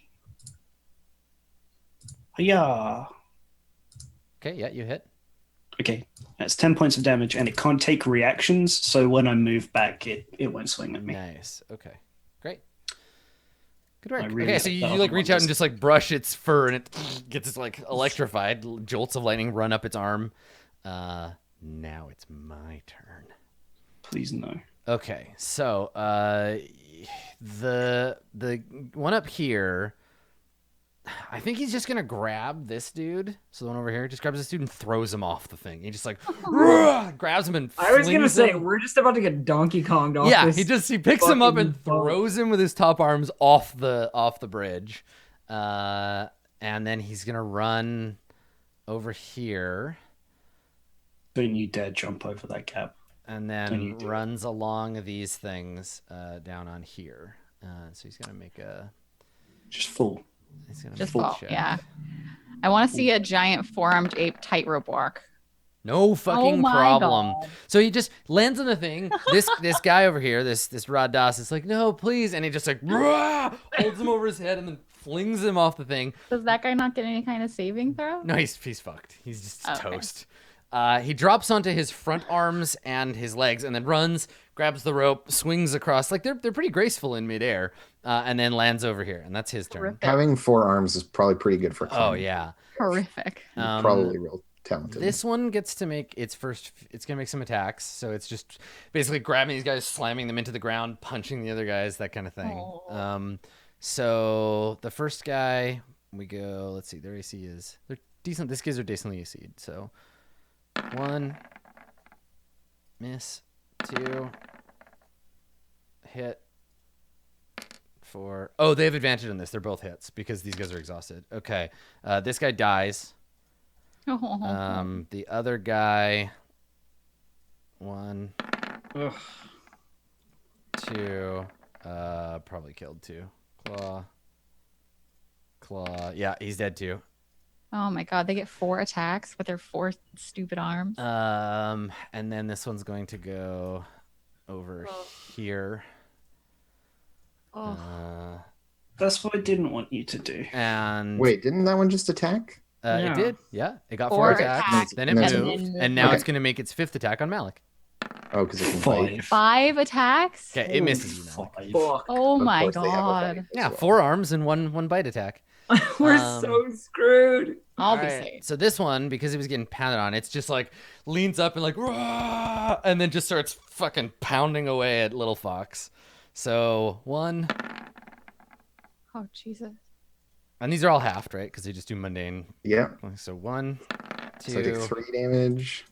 3, 4. Okay, so just the 1 claw attack hit Just you, the 1 claw attack hitting me. and then yeah. the bite. That is a hit. That'll hit. That'll Yeah. hit. Okay, and the bite hits for 5. Okay, so it's just like punching and clawing you, and you're like fighting Okay. back. It digs its big gorilla fangs into you, and Yeah, just like it's like biting her arm, and she's got her arm like jammed in its mouth, like. yeah. We can do this, friends. All right, and then I the have faith in one. us. The one fighting Fish Whip. Oh, sorry. This guy has a bonus action. Let's say he used 2 of his attacks on the other guy because they have aggressive, so he can actually move his speed. Good. Okay, so he actually still gets to make attacks. So this guy is going to, I figure, let's say he used 2 of his attacks to throw that dude off the edge. So he'll make 1 attack on the crew member in front. That's 1. It's a miss. A 2nd attack on the crew member. This guy's toast. Okay. Bye. He's actually not dead. He's just very badly hurt. Delicious buttery toast. And then he'll bite you, Little Fox. So now there's another gorilla guy behind The you. hell he will. Yeah, and so you're just like bang, hit him in the face as he tries to come in for the bite. Ishi, the one fighting Yeah. you. Here we go. Bring you it on. have really high AC though. You got 20 AC. I have 20 AC. Yeah. 1, 2, 3. Come 4, on. there's a Oh, hit. 1 gets through. 1 For gets through 8. for 8. And Yeah. then the bite. Okay, all right. So just like slashing and punching. He's punching holes in the deck. And instead of, unlike Little Fox, who's just like taking these hits, you are ducking and dodging and rolling, and he's just punching through the ground. I imagine there's some running between its legs. Yeah, there's a lot of like between its legs, like around behind it, reaches around. Yeah. Okay, so that's them. Little Fox, it's your turn. Let the pummeling continue. Yeah. So this top one, I'm just gonna keep smashing it. I definitely don't want to recklessly attack these guys because they have Too many attacks. so many attacks. So first swing is a crit. Nice. Ooh, you're bringing it. I'm getting good luck here. So that's what, 15 plus another 2, so 17 damage. Okay. And the second attack How is it not dead yet? Oh, it's totally not dead. Jesus. Yeah, you hit. is a 16. So for another 13 damage. Or sorry, no, another 15 damage. 15? Yes. So So I hit it for 32 damage in one round. That's pretty good. you do not kill it. Oh, no. They've got that undead They have thing. that thing. So you just like Shit. smash it aside with your first swing, smash it in the head. Its head like snaps to one side. It looks like it might fall, and then it turns like, and, like Yeah, lifts it's like its arms up. dislocated head, like kind of Yeah. like jostles back into. Okay. Okay. Well, All right. use magic on I- this one to kill it, please. Ishi, it's your turn. So, a rapier this guy in front of me. Okay. I give him the old 11. Yeah, that's a hit. Okay, good. 14 damage to Okay. that guy. Just stab him. Sounds good. And then I expend a superiority die. I have one left after this, Okay. by the way. Expend a superiority die, and I go, kill it! Like, really? No, kill it. Like seriously. Here I go. All this while I'm like dodging these big fists. Okay, you hit. Yep. So sorry, that's 14 damage plus 4 for 16. Okay. So make your roll, friend. Still only a 10. Yeah, you Oh, you yes. kill him. So this time you swing up at Ishi's command. Your hammer catches it under the jaw. It tips backwards and then just goes limp and like falls back over the edge and plunges to the earth. I think Little Fox gives it the push kick Mm-hmm. Yeah. and roars after it and then wheels onto this other one behind her. Okay. I believe that means it's Arcturus' turn. Yeah, I'm gonna call down some lightning. I'm gonna use. Oh wait, no, I already used my channel divinity. Mhm. I'm going to cast it in this square. So it like that little intersection right there Can you will hit both. post the spell? Post the spell? Yeah, I just want to see it. Sure. Yeah. Oh, is it going to get blocked by the tree? Yeah, because there's cover above you, right? Mm. You're not. There's no open sky above you. Is the thing. I just want to see what the spell's text says. Okay, let me. Where's the spell card? Output spell card. Here we go. Storm cloud appears in the shape of a cylinder centered on 100 feet above you. Fails if you can't see a point in the air where the you can't see the sky to form the cloud. Like you're in But the we've cover done of it the in the jungle trees. before. Yeah, but that was like in the open jungle. This is like you're all tangled up in. You're up in the trees. I don't. How I did like. we how did we see this boat from a distance if it's not above? It would have been like poking out. Parts of the boat are poking out. branches. Yeah. All right. I think it makes Yeah, sense. So I don't if, think if he were in the upper reaches on the bridge, The thing is, like, yeah, if you were on the top sky, of the but- trees, sure, or if you're in an area with a clearing, like the but fact he's that way down, buried in the guts of the tree. the fact that it happens at all at the bottom of the jungle is like pretty like gentle, like allowing that at all. So this is an exceptional circumstance. I don't think you can call lightning into this area. You can do something else instead. Okay. Yeah, I think you want to finish them off with radiant damage if you save the slots for guiding bolts when we get them down. Sure. Because they have that whole. Do you Well, want to do I'll- the fish whip? I'll do fish whip. Yeah. Fish whip hit. Nice fish crits. Oh yeah, fish whip. Fish whip does 14 damage. Okay, all right. And then I guess I'll just toll the dead on that guy again. Anyone who is suggesting Oh shatter, my anyone who's God. suggesting shatter right now, that is the worst idea. Terrible idea. Yeah. Shatter would be a horrible Let's call. fire a mortar at this half-destroyed boat that we're stuck in. That's Okay, it gets the save. Okay. Okay. Do you want to move? Damn, these guys have the wisdom. I think staying out of the way is a Okay. better idea. Sure. All right, Malik, your turn. Yeah, I mean, similarly, I'd really like to shoot a fireball, But you really shouldn't. Really shouldn't now. Yeah. no. So what I'm going to do is, I'm going to shocking grasp this one that's next to me. Okay. Come on. Oh yeah, Yeah, just. It's 9 points of damage. All right. You can't take things, so I move up to this side of the ship. Okay. I meta magic out a quickened cast. So action, move, metamagic is a bonus action. It turns a metamagic- spell into a bonus action. Yeah, it turns it into a bonus action for me. Okay. Shocking grasp so is a first level spell, so It's not. No, it's it's a a oh, it's a cantrip. cantrip. Okay, yes. got it. It costs 2, so it takes me down sorcery points, and then I will cast a level 3 chromatic orb. Gosh, I should have been keeping track of which one had taken more damage. It's got to be this one. It's got to be this one's going to take more damage. Yeah, the other one hasn't taken any. Yeah, the other one's brand new. Yeah. Brand new, Brand fresh new out of the zombie. package. Yeah. Adam just pulled it out of the little plastic Ah, thing. it's and plucked worthless it down now. the My table. Giralon Yeah. action figure.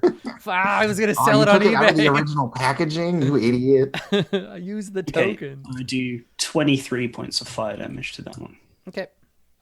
Cool. He takes 23 points of fire damage. We have so many abilities that could go horribly here too, because there's Arcturus's like wind blast thing that would just There's a throw lot it of very over. dangerous shit. That's true. Yeah, gotta be careful. It's an Well, I environmental. still managed to do 32 points of damage, so that's pretty decent. Yeah. Okay, so these bad boys. This guy's gonna climb over the thing in the middle there, up here. Fuck off. And then he's gonna attack Malik. I mean, one thing working to our advantage is that they are so big that they can't like pile onto people super Yeah, effectively. that's true. Okay, Please no so punchy. miss. No punchy. That one's a hit. Malik Sure will is. take 7 damage. Yep. That's a miss. That's a hit. So you take another 5. And then Nice. lastly, that bite is a miss. Okay. All right. Okay. Malik getting slowly worn down. This one is gonna jump down there, and it's gonna fight Little Fox. So there's 1, 2. That's a hit for 3, 3 damage, yep. 4, and 5. Or sorry, that was the claw. That's 1, 2, 3, 4, and then the bite. So the claw hits for 9 down to 4. Down to 4. Yeah. That's 1, 2, 3, and then the bite attack, and that's a miss. Okay. And then Ishi, dodging, ducking, diving. 1, 2, 3, 4. It's pretty much a crit or nothing for these guys to hit you. There we go. 5 damage, and then a bite attack for nothing. Okay, you're just too small for this little guy. Hold on. I repost the bite attack. Okay, sure. With superiority die. Okay. So I use my last superiority die, and I take a rapier stab at this guy. Whooshing, 11. Yep, that's a hit. For Oh, shame you didn't. 9 have damage plus my superiority die, which does 2, so 11 total damage. Cool. Oh yeah, so he lunges at you and you jab the sword into his face. Okay. Little Fox, it's your turn. So this one that I'm standing next to here is like very precariously positioned. Precarious if he wasn't like a tree dwelling ape. 4-armed tree dwelling ape thing. Yeah, that's kind of what I figured. Yeah. So I reckon you He's gonna- knock him down. I'm just gonna beat on this one that's attacking Malik because Malik is a fragile creature. Finish off that one. If things get really dicey, I'll teleport away. Oh, right, because you've actually hurt this one already. Yeah, that one's Okay. pretty. Big patch of its skin and fur is all burnt from the chromatic orb. Okay, well then I'll swing at it. Try and crit on the last hit, just in case you wanted to wonder where Just to try. put the Yeah, crit. please, just go Yeah. ahead and just do that. Well, I get an 11. Okay, that's a hit. Which is a hit, thankfully, for 12 damage. Okay. Second attack This is the crit. It's not. is not the crit, Okay. but hits for 16 damage, which is pretty damn good. Okay, that's enough to trigger the save. So 16, so that's 21 for the con save. Nope, you got it. Yeah, so again, she's just like pummeling on it and then kicks this one off. In this sequence in the video game, there's a quick time thing where once you complete it, Little Fox kicks the Gorillians off the boat. They Yeah, fall. yeah, totally. Context command. Press triangle to kick. Yeah, exactly. Excellent. Okay, do you want to move at all, Little Fox? You're already in threat range for that. And then the Malik NPC is like, Little Fox, help me with this one. Little Fox, someone throws help me some with arrows this at your one. face. Here, some arrows. Yep. Yeah, so she'll come over here and be a Okay. buddy. Ishi, your turn. Okay. Let's see. I guess I'm just gonna rapier this guy. Ka-ching. Nice. It's a hit. 10 damage. Okay, that is enough to trigger the thing. That second attack's a miss if he Yeah. survives. So you did 10, so DC's 15. He dies anyhow. Nice. Okay. Good job. And then I would have to make a pretty good jump Yeah, I don't think that's likely, is it? to get over there. But what I can do is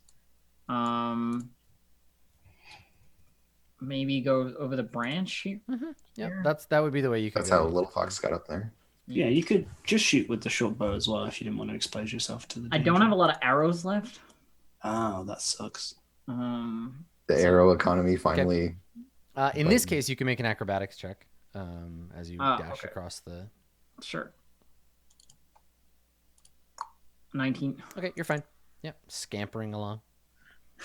Okay, all right. Arcturus, you currently can't see the fight over here. You hear it happening. You're muted, Blue Jay. Because it's too high up. Yeah, the angle is just really bad. Should have moved last time. Well, I guess I can try and get on. Can I see it from this boat? Yes, if you get onto that boat, you can see it. Can I what I would have? Oh, I forgot to press it again. I'm trying to That's learn. okay. Okay, let me. Pick it up, hit space. That was wrong. I did it wrong. I'm horrible. Okay, so here's the thing. Like each branch, if you want to make a DC 10 check, then you're moving at a slower rate. You're moving at difficult terrain. If you run, it's a DC 15 check, but you get your full movement. So either I try and make a DC 15 check and can take an action, or I make a DC 10 check and I can't take Correct. an. Yeah.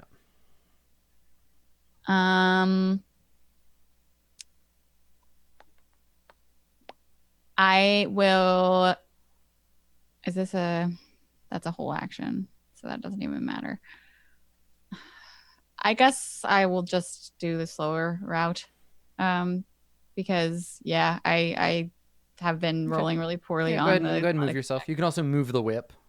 The whip can only go 20 feet. I know, but you can move it 20 feet towards the fight. Yeah. Okay, so I can go 30. I still don't know why I can't get this ruler thing tricked going. You just click to pick up your token, stay clicked, Yeah. hit space bar, Okay. and then move your token. Okay, it worked this time. So I can do a dash action and then go my whole movement. Yes, because that's your move, and yeah. Okay. So that would Yeah, there be you the go. whole thing, and then I would make a DC 10 athletics check. Yeah, if you fail this, you're gonna fall and take a bunch of damage. But Okay, I don't, okay, you're thankfully. good. And then I send the whip slowly across the air. It's like swimming like a sea snake, Like an eel or yeah, something. totally. Mhm. All right, cool. Malik, your turn. There's a big angry monkey trying to beat you to death. Yep, same thing as last time. Shocking grasp first. Okay. 6 points. I run 10, 15, 20. Just like away. Perfect. Yeah, he like panics a bit when he realizes there's like a gap over here that he can't get past. You go to run and there's just like a corpse there, and you're like, turn around. Run the other way. Yep. Let's spend those 2 sorcery points. Chromatic orb. Actually, no, I better do this time. Chromatic orb again at 3rd level. Okay.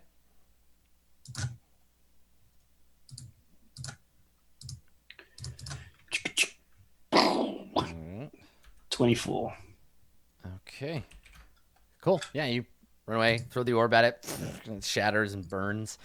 And this monkey is pissed, and you are pissing him off. So he comes No, over please. here, No. and now he's going to try and kill you. Stop throwing fireballs at me, you dumb wizard. Okay. Don't do it. Here's a claw attack Please no. for Ow. 5. Yep. Okay. And then claw attack. No, I did them the right amount of damage. I did 8 and 16. I just did them separately. Relax, chat. It's fine. So that's 1. Second claw attack is a miss. Nope. 3rd claw attack is a hit, unless you want me to reroll. You have 1 more luck point. Yep. Right? I have to burn it. Okay. I'll roll it. Roll Come a on. d20. Don't roll well, We're me. adding 6 to this. Oh, I Still a hit. suck. I suck. I'm too good. Too good at role playing games. So you take 6 damage. All right. I'm down. Okay. Ooh. So it's 1, He's just gonna 2, pick me up and throw 3. me off. Let's be super honest here. Well, he's like pounding you, right? You fall down, so he does hit you again, right? Bang, hits you again. So this is with advantage because you're down. But if he hits, it's a crit. Chat, I can't use shield. I cast a spell this round. So yes, that's a hit. So you take two death saves. Ow. And he just he just slams your body into the deck, and like you kind of bounce. And then he turns and he tries to bite Lil Fox. Which he Will hit. does for 6 damage. 1, 2, 3. Why don't you just resist all damage types except psychic, Dave? Why don't you just have an ability that lets you resist Okay. all the damage? Because then you're fine.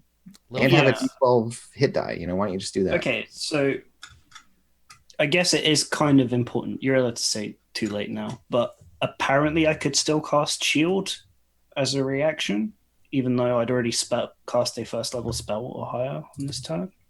If we have a page number, but it's totally too late now. Yeah. Okay, that's fine. I don't mind. Don't worry, we got you. We're going to save you from death. You're gonna be Or not. okay. I'll be You're fine gonna be too. okay. It's your turn, Little Fox. Yeah, well, I'm going to save him from death by killing the giant apely incarnation of death that is there. I will recklessly attack this time, so I get advantage. So first attack with advantage. Okay, that's definitely a hit. Hits for 15. Okay, cool. And then second attack with advantage. Nice. Also a hit. For 12 damage. For 12. Okay. So something worth mentioning is I don't have a healing potion to like. It's get. fine. I can see him. Yep. You can see Healing him. word's Yeah. on the way. Arcturus is going to help him out. All right, cool. Okay, so the thing is weak. It's battered and broken, but it's not dead yet. It's my turn. Yeah. Time for Ishii. Do you need me to acrobatics check across the branch there, or does Yes. that Yeah. One count more. Okay.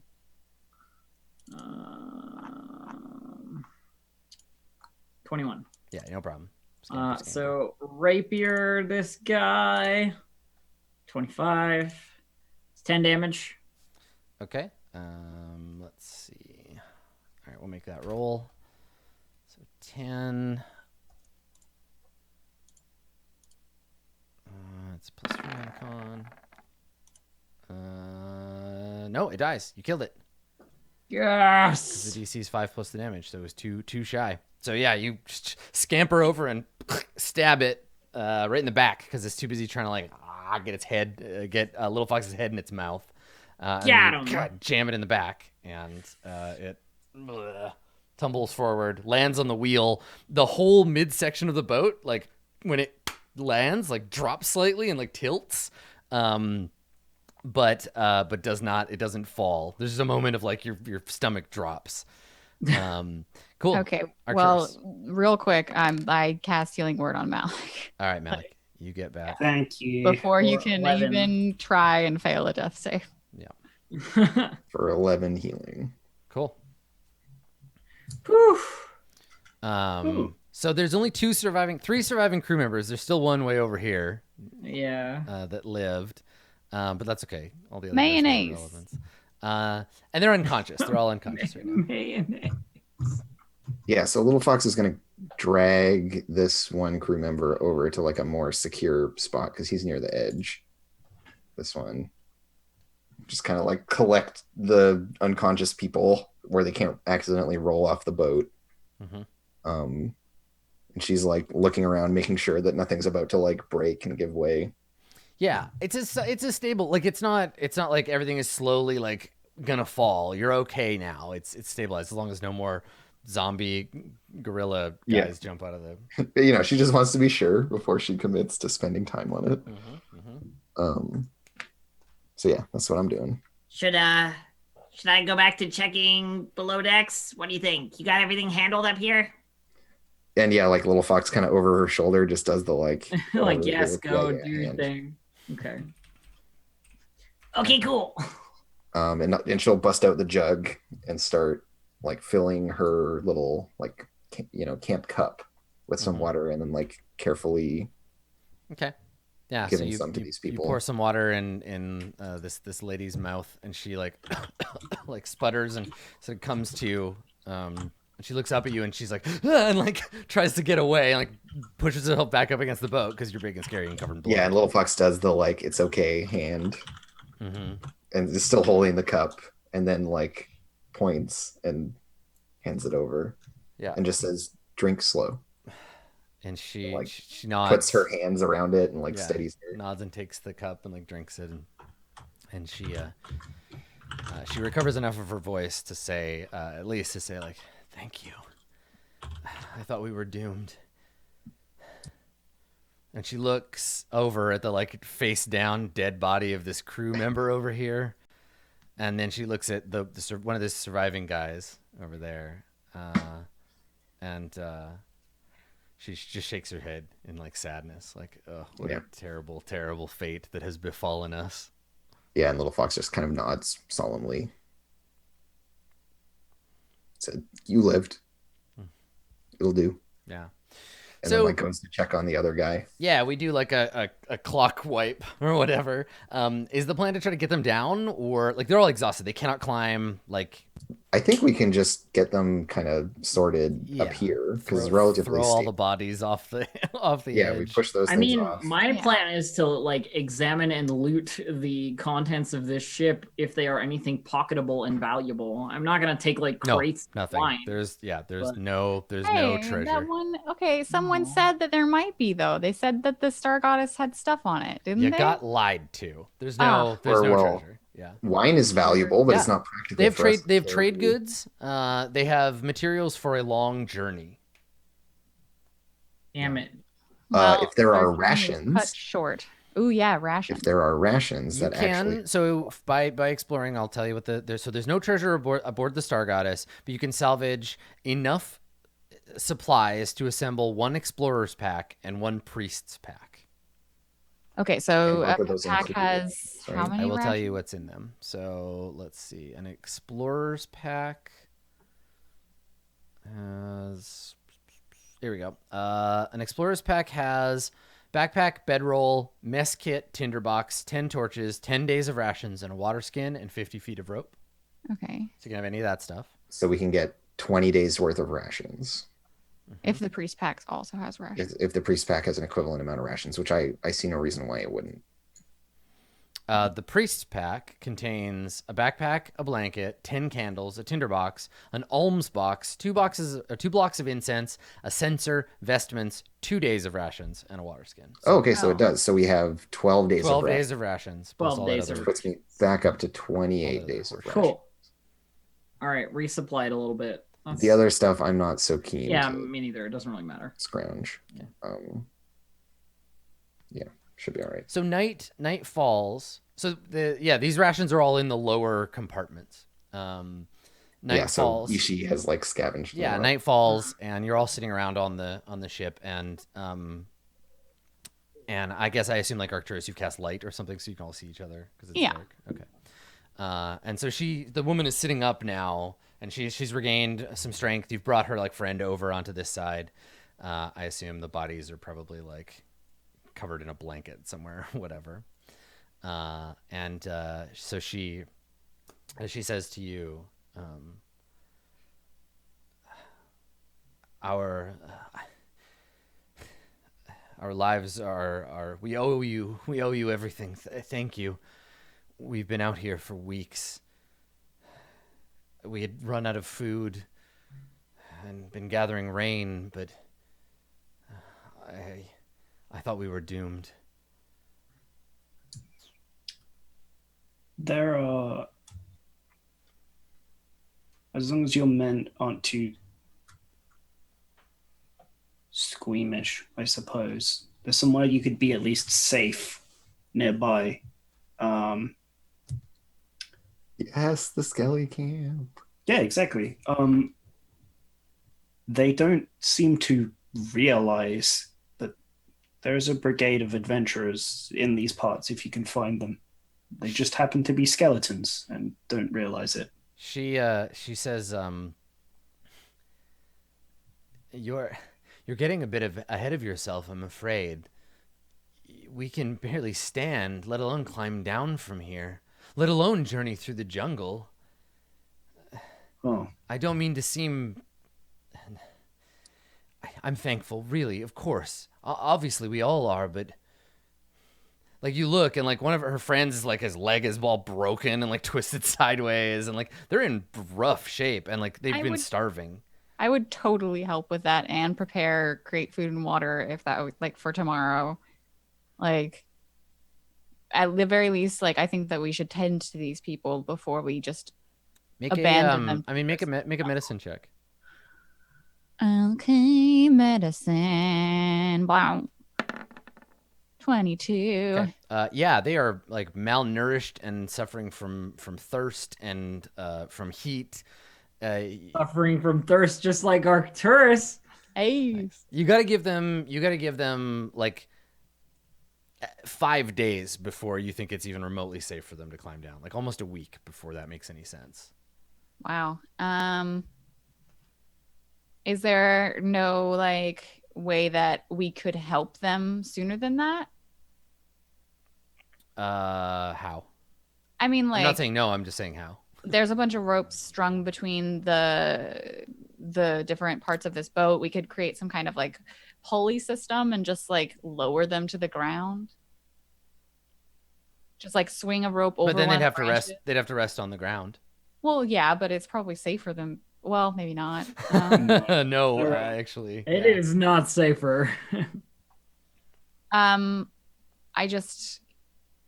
Yeah, I don't think that I would abandon these people here to the mercy of the jungle.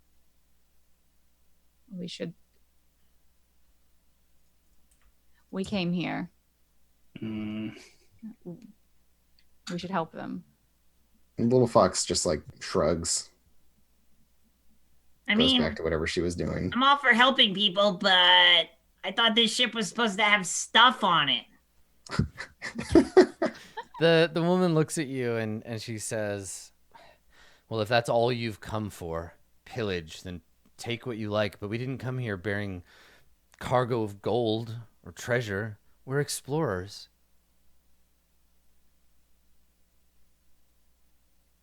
Someone did say that there are rumors. It's not important now, but yeah, I guess.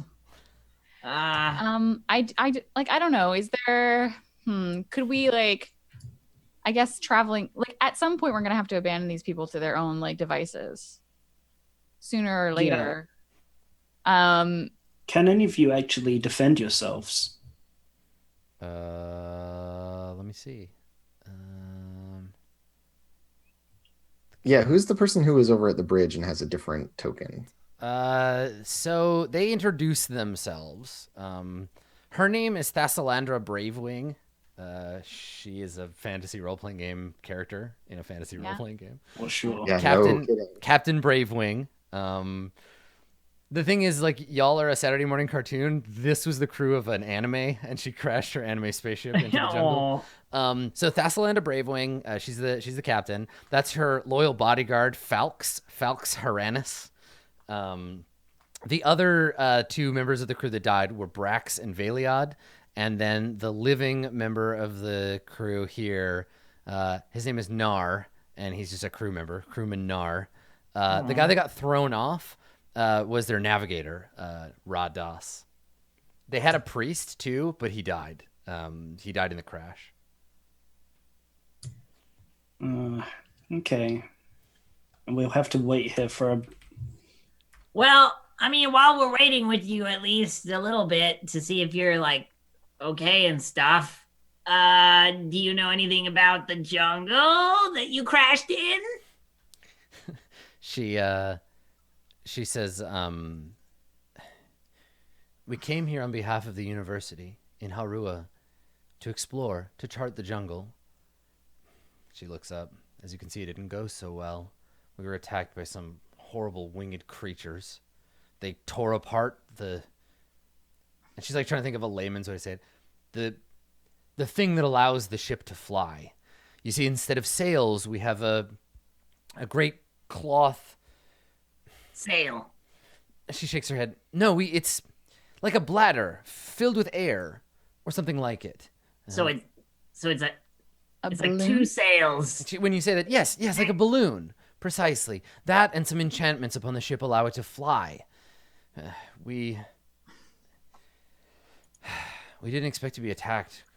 Certainly not so soon and so aggressively. We never made it to Port Nyanzaru. That was our intent.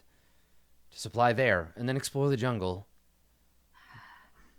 Well, you're still a few 100 miles, unfortunately. We could wait and help you recover. I don't know how your chances are even going to be getting back to the camp, and we can't escort you. There are more pressing things happening right now. If you were talking about the camp with the skeleton men, that was a day's journey. Wait, excuse me, what? As I was saying, said before, The the camp, men who but were the killed.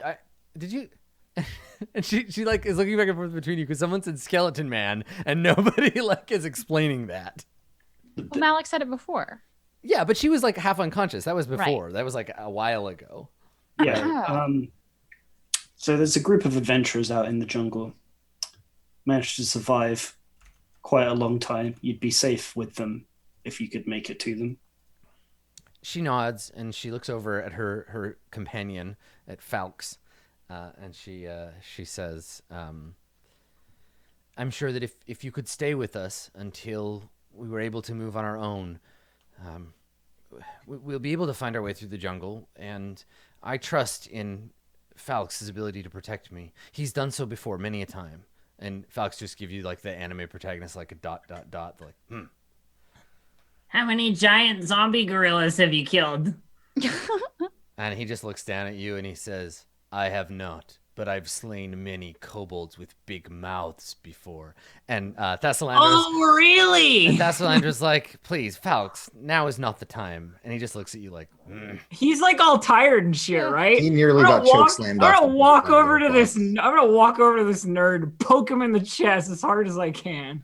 and he looks at you and he says, "You wear the garb of a duelist, but you would choose to pick on a man so obviously exhausted. Were I at my full strength, I would backhand you with my glove this very moment, creature." Consider this right here. This in this moment, a challenge for when you're fine. And he squints at you and he says, "Any day of the week, kobold." Oh, please. And everyone else is like, "You stop it! Shut up! Stop that! You two!" Every single other person is like, "You guys are idiots." Yeah, Nar just looks over at Fox and is like, "Bruh." Well, I whether have we're a staying or suggestion, not. if Go I ahead. may. The camp with the, I'm sorry to surprise you, skeleton men was what, a day away? This is assuming that camp didn't look like static. They're moving, right? Yeah, they're So not gonna hang around. They're not gonna still be there in 5 days. Well, that's my thought. I was saying, like, even if we took like half time to, like, we could drag these people, there's only 3 of them, through the jungle, and it would only take 2 days. I Instead mean, of 5. we can come up with whatever plan, but we need to rest here for the night. And Well, yeah, but I'm just saying, like instead of 5 days, we could take 2 days and then pawn them off on skeleton. Why don't we do this? Because we're running out of time for the episode. Why don't That's what I was trying to we do a rest here? I'll give you your experience, and then level up. you can decide for the next episode what you want to do. I'm probably not gonna level I up. don't think we're gonna level up, Dave. Okay. I am certain we're going to level up. I don't think we're gonna level up. Let me see. I am sure that we're gonna get very close. All right. I think maybe 1 or 2 of us might level up with some extra experience that we have from various things that have happened. But other than that, maybe. I sincerely doubt that I will level up. I need Everybody- 1,312 XP. Okay, in order. and then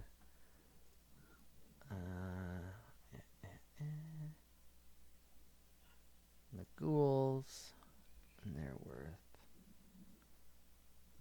Okay, plus We have never had a day to this point where I've ever gotten as much as I would need. 1,100 experience. Oh, Yeah, still short. 1,100 experience. 1100. Told you. 267 off. 212 That's a lot. away. All right, so that XP is paid. Cool. All right. Well, let us bid a fond farewell to the jungles of Chult for today. Now, fret not, my friends who are watching this live. You will get to see another episode of Roll20 Presents Tomb of Annihilation in a few mere days because PAX East is interrupting our schedule, but we don't want to miss a week, so we're going to be back on Monday morning, 9 a.m. Pacific time, for another episode. So there'll be an episode then, the beginning of the week, and if you can't watch it, obviously all of this stuff is available in the VODs on the channel and then right down there at the Roll20 app on YouTube. So we'll be back on Monday for more episode. Thanks for coming, everybody. If you want to check out what all these lovely people are doing, I will let them tell you where you can find them on the internet. Let's start with Ishi Snaggletooth. Hit it up. You can find me at twitch.tv/DistractedElf or on Twitter at DistractedElf, where I am constantly challenging things larger than myself to duels. That's true. That's very true. I've seen it. Down below, Communion Crow as Little Fox. Andrew, where can people find you on the internets? I'm at Comedian Crow on Twitter or twitch.tv/actualfactual. I've got a playtest of my game going on Sundays in April, so you can watch that. We're also picking up the actual play, twitch.tv/actualplay, playtest of my game on alternate Thursday nights in April. So keep an eye on my Twitter and I will tweet when I'm doing those things. Nice. Thank you very much. Malik the Fire Thrower. Dave, where can people find you on the internet? Yeah, you can find me on Twitch at Dave_human and Twitter at Dave_the_human. I just want to say thank you all so much for today. I really needed this session. It was really good, back and forth. I can't wait to play again on Monday. Excellent. Well, thank you, Dave. And last but not least, Arcturus Revexath. Blue Jay, where can people find you and what are you doing? You can find me most days on twitch.tv/BlueJay, on Twitter at BlueJay_712. On Wednesday nights, I am playing a Stars Without Number campaign on Geek Space TV. And on Thursdays, I'm with these nerds on Roll20 app. Those are both twitch.tv/whatever. This Sunday, I'll be jamming for the first time at 1 p.m. Pacific time with Adam and some other nerds, and it's going to be good. So check it out. Cool. Thank you. Well, I am Adam Coble. I'm the GM in residence here at Roll20, and I run this game, and I run Burning Wheel with these lovely folks. I run a couple more games. If you want more of that business, you can find it over at twitch.tv/itmejp for roleplay. But for me, you can find my stuff on Twitter at SkinnyGhost or my streaming at twitch.tv/AdamCoble. I'm going to be doing a walkthrough of Stars Without Number on my channel this evening. So if you're looking for some content that is RPG related to watch, we're going to do a little design walkthrough there. And then again, I will be on Blue Jays one shot of the game that I designed, Dungeon World, on Sunday with Holly Conrad and Matt Mercer and Nadja, aka Tristere, some people you might already know. So I hope you'll get a chance to come check that out. What you also should do is stick around, because there's going to be some dragon friends, as I understand it. I think there are some friendly dragons. I'm going to just email them and be like, yo, explain to me the name, because I need more to go on. But they're going to be here in just a couple of minutes. We've used up enough of their time. We're going to go. Thank you for watching, everybody. We'll see you next time. Goodbye.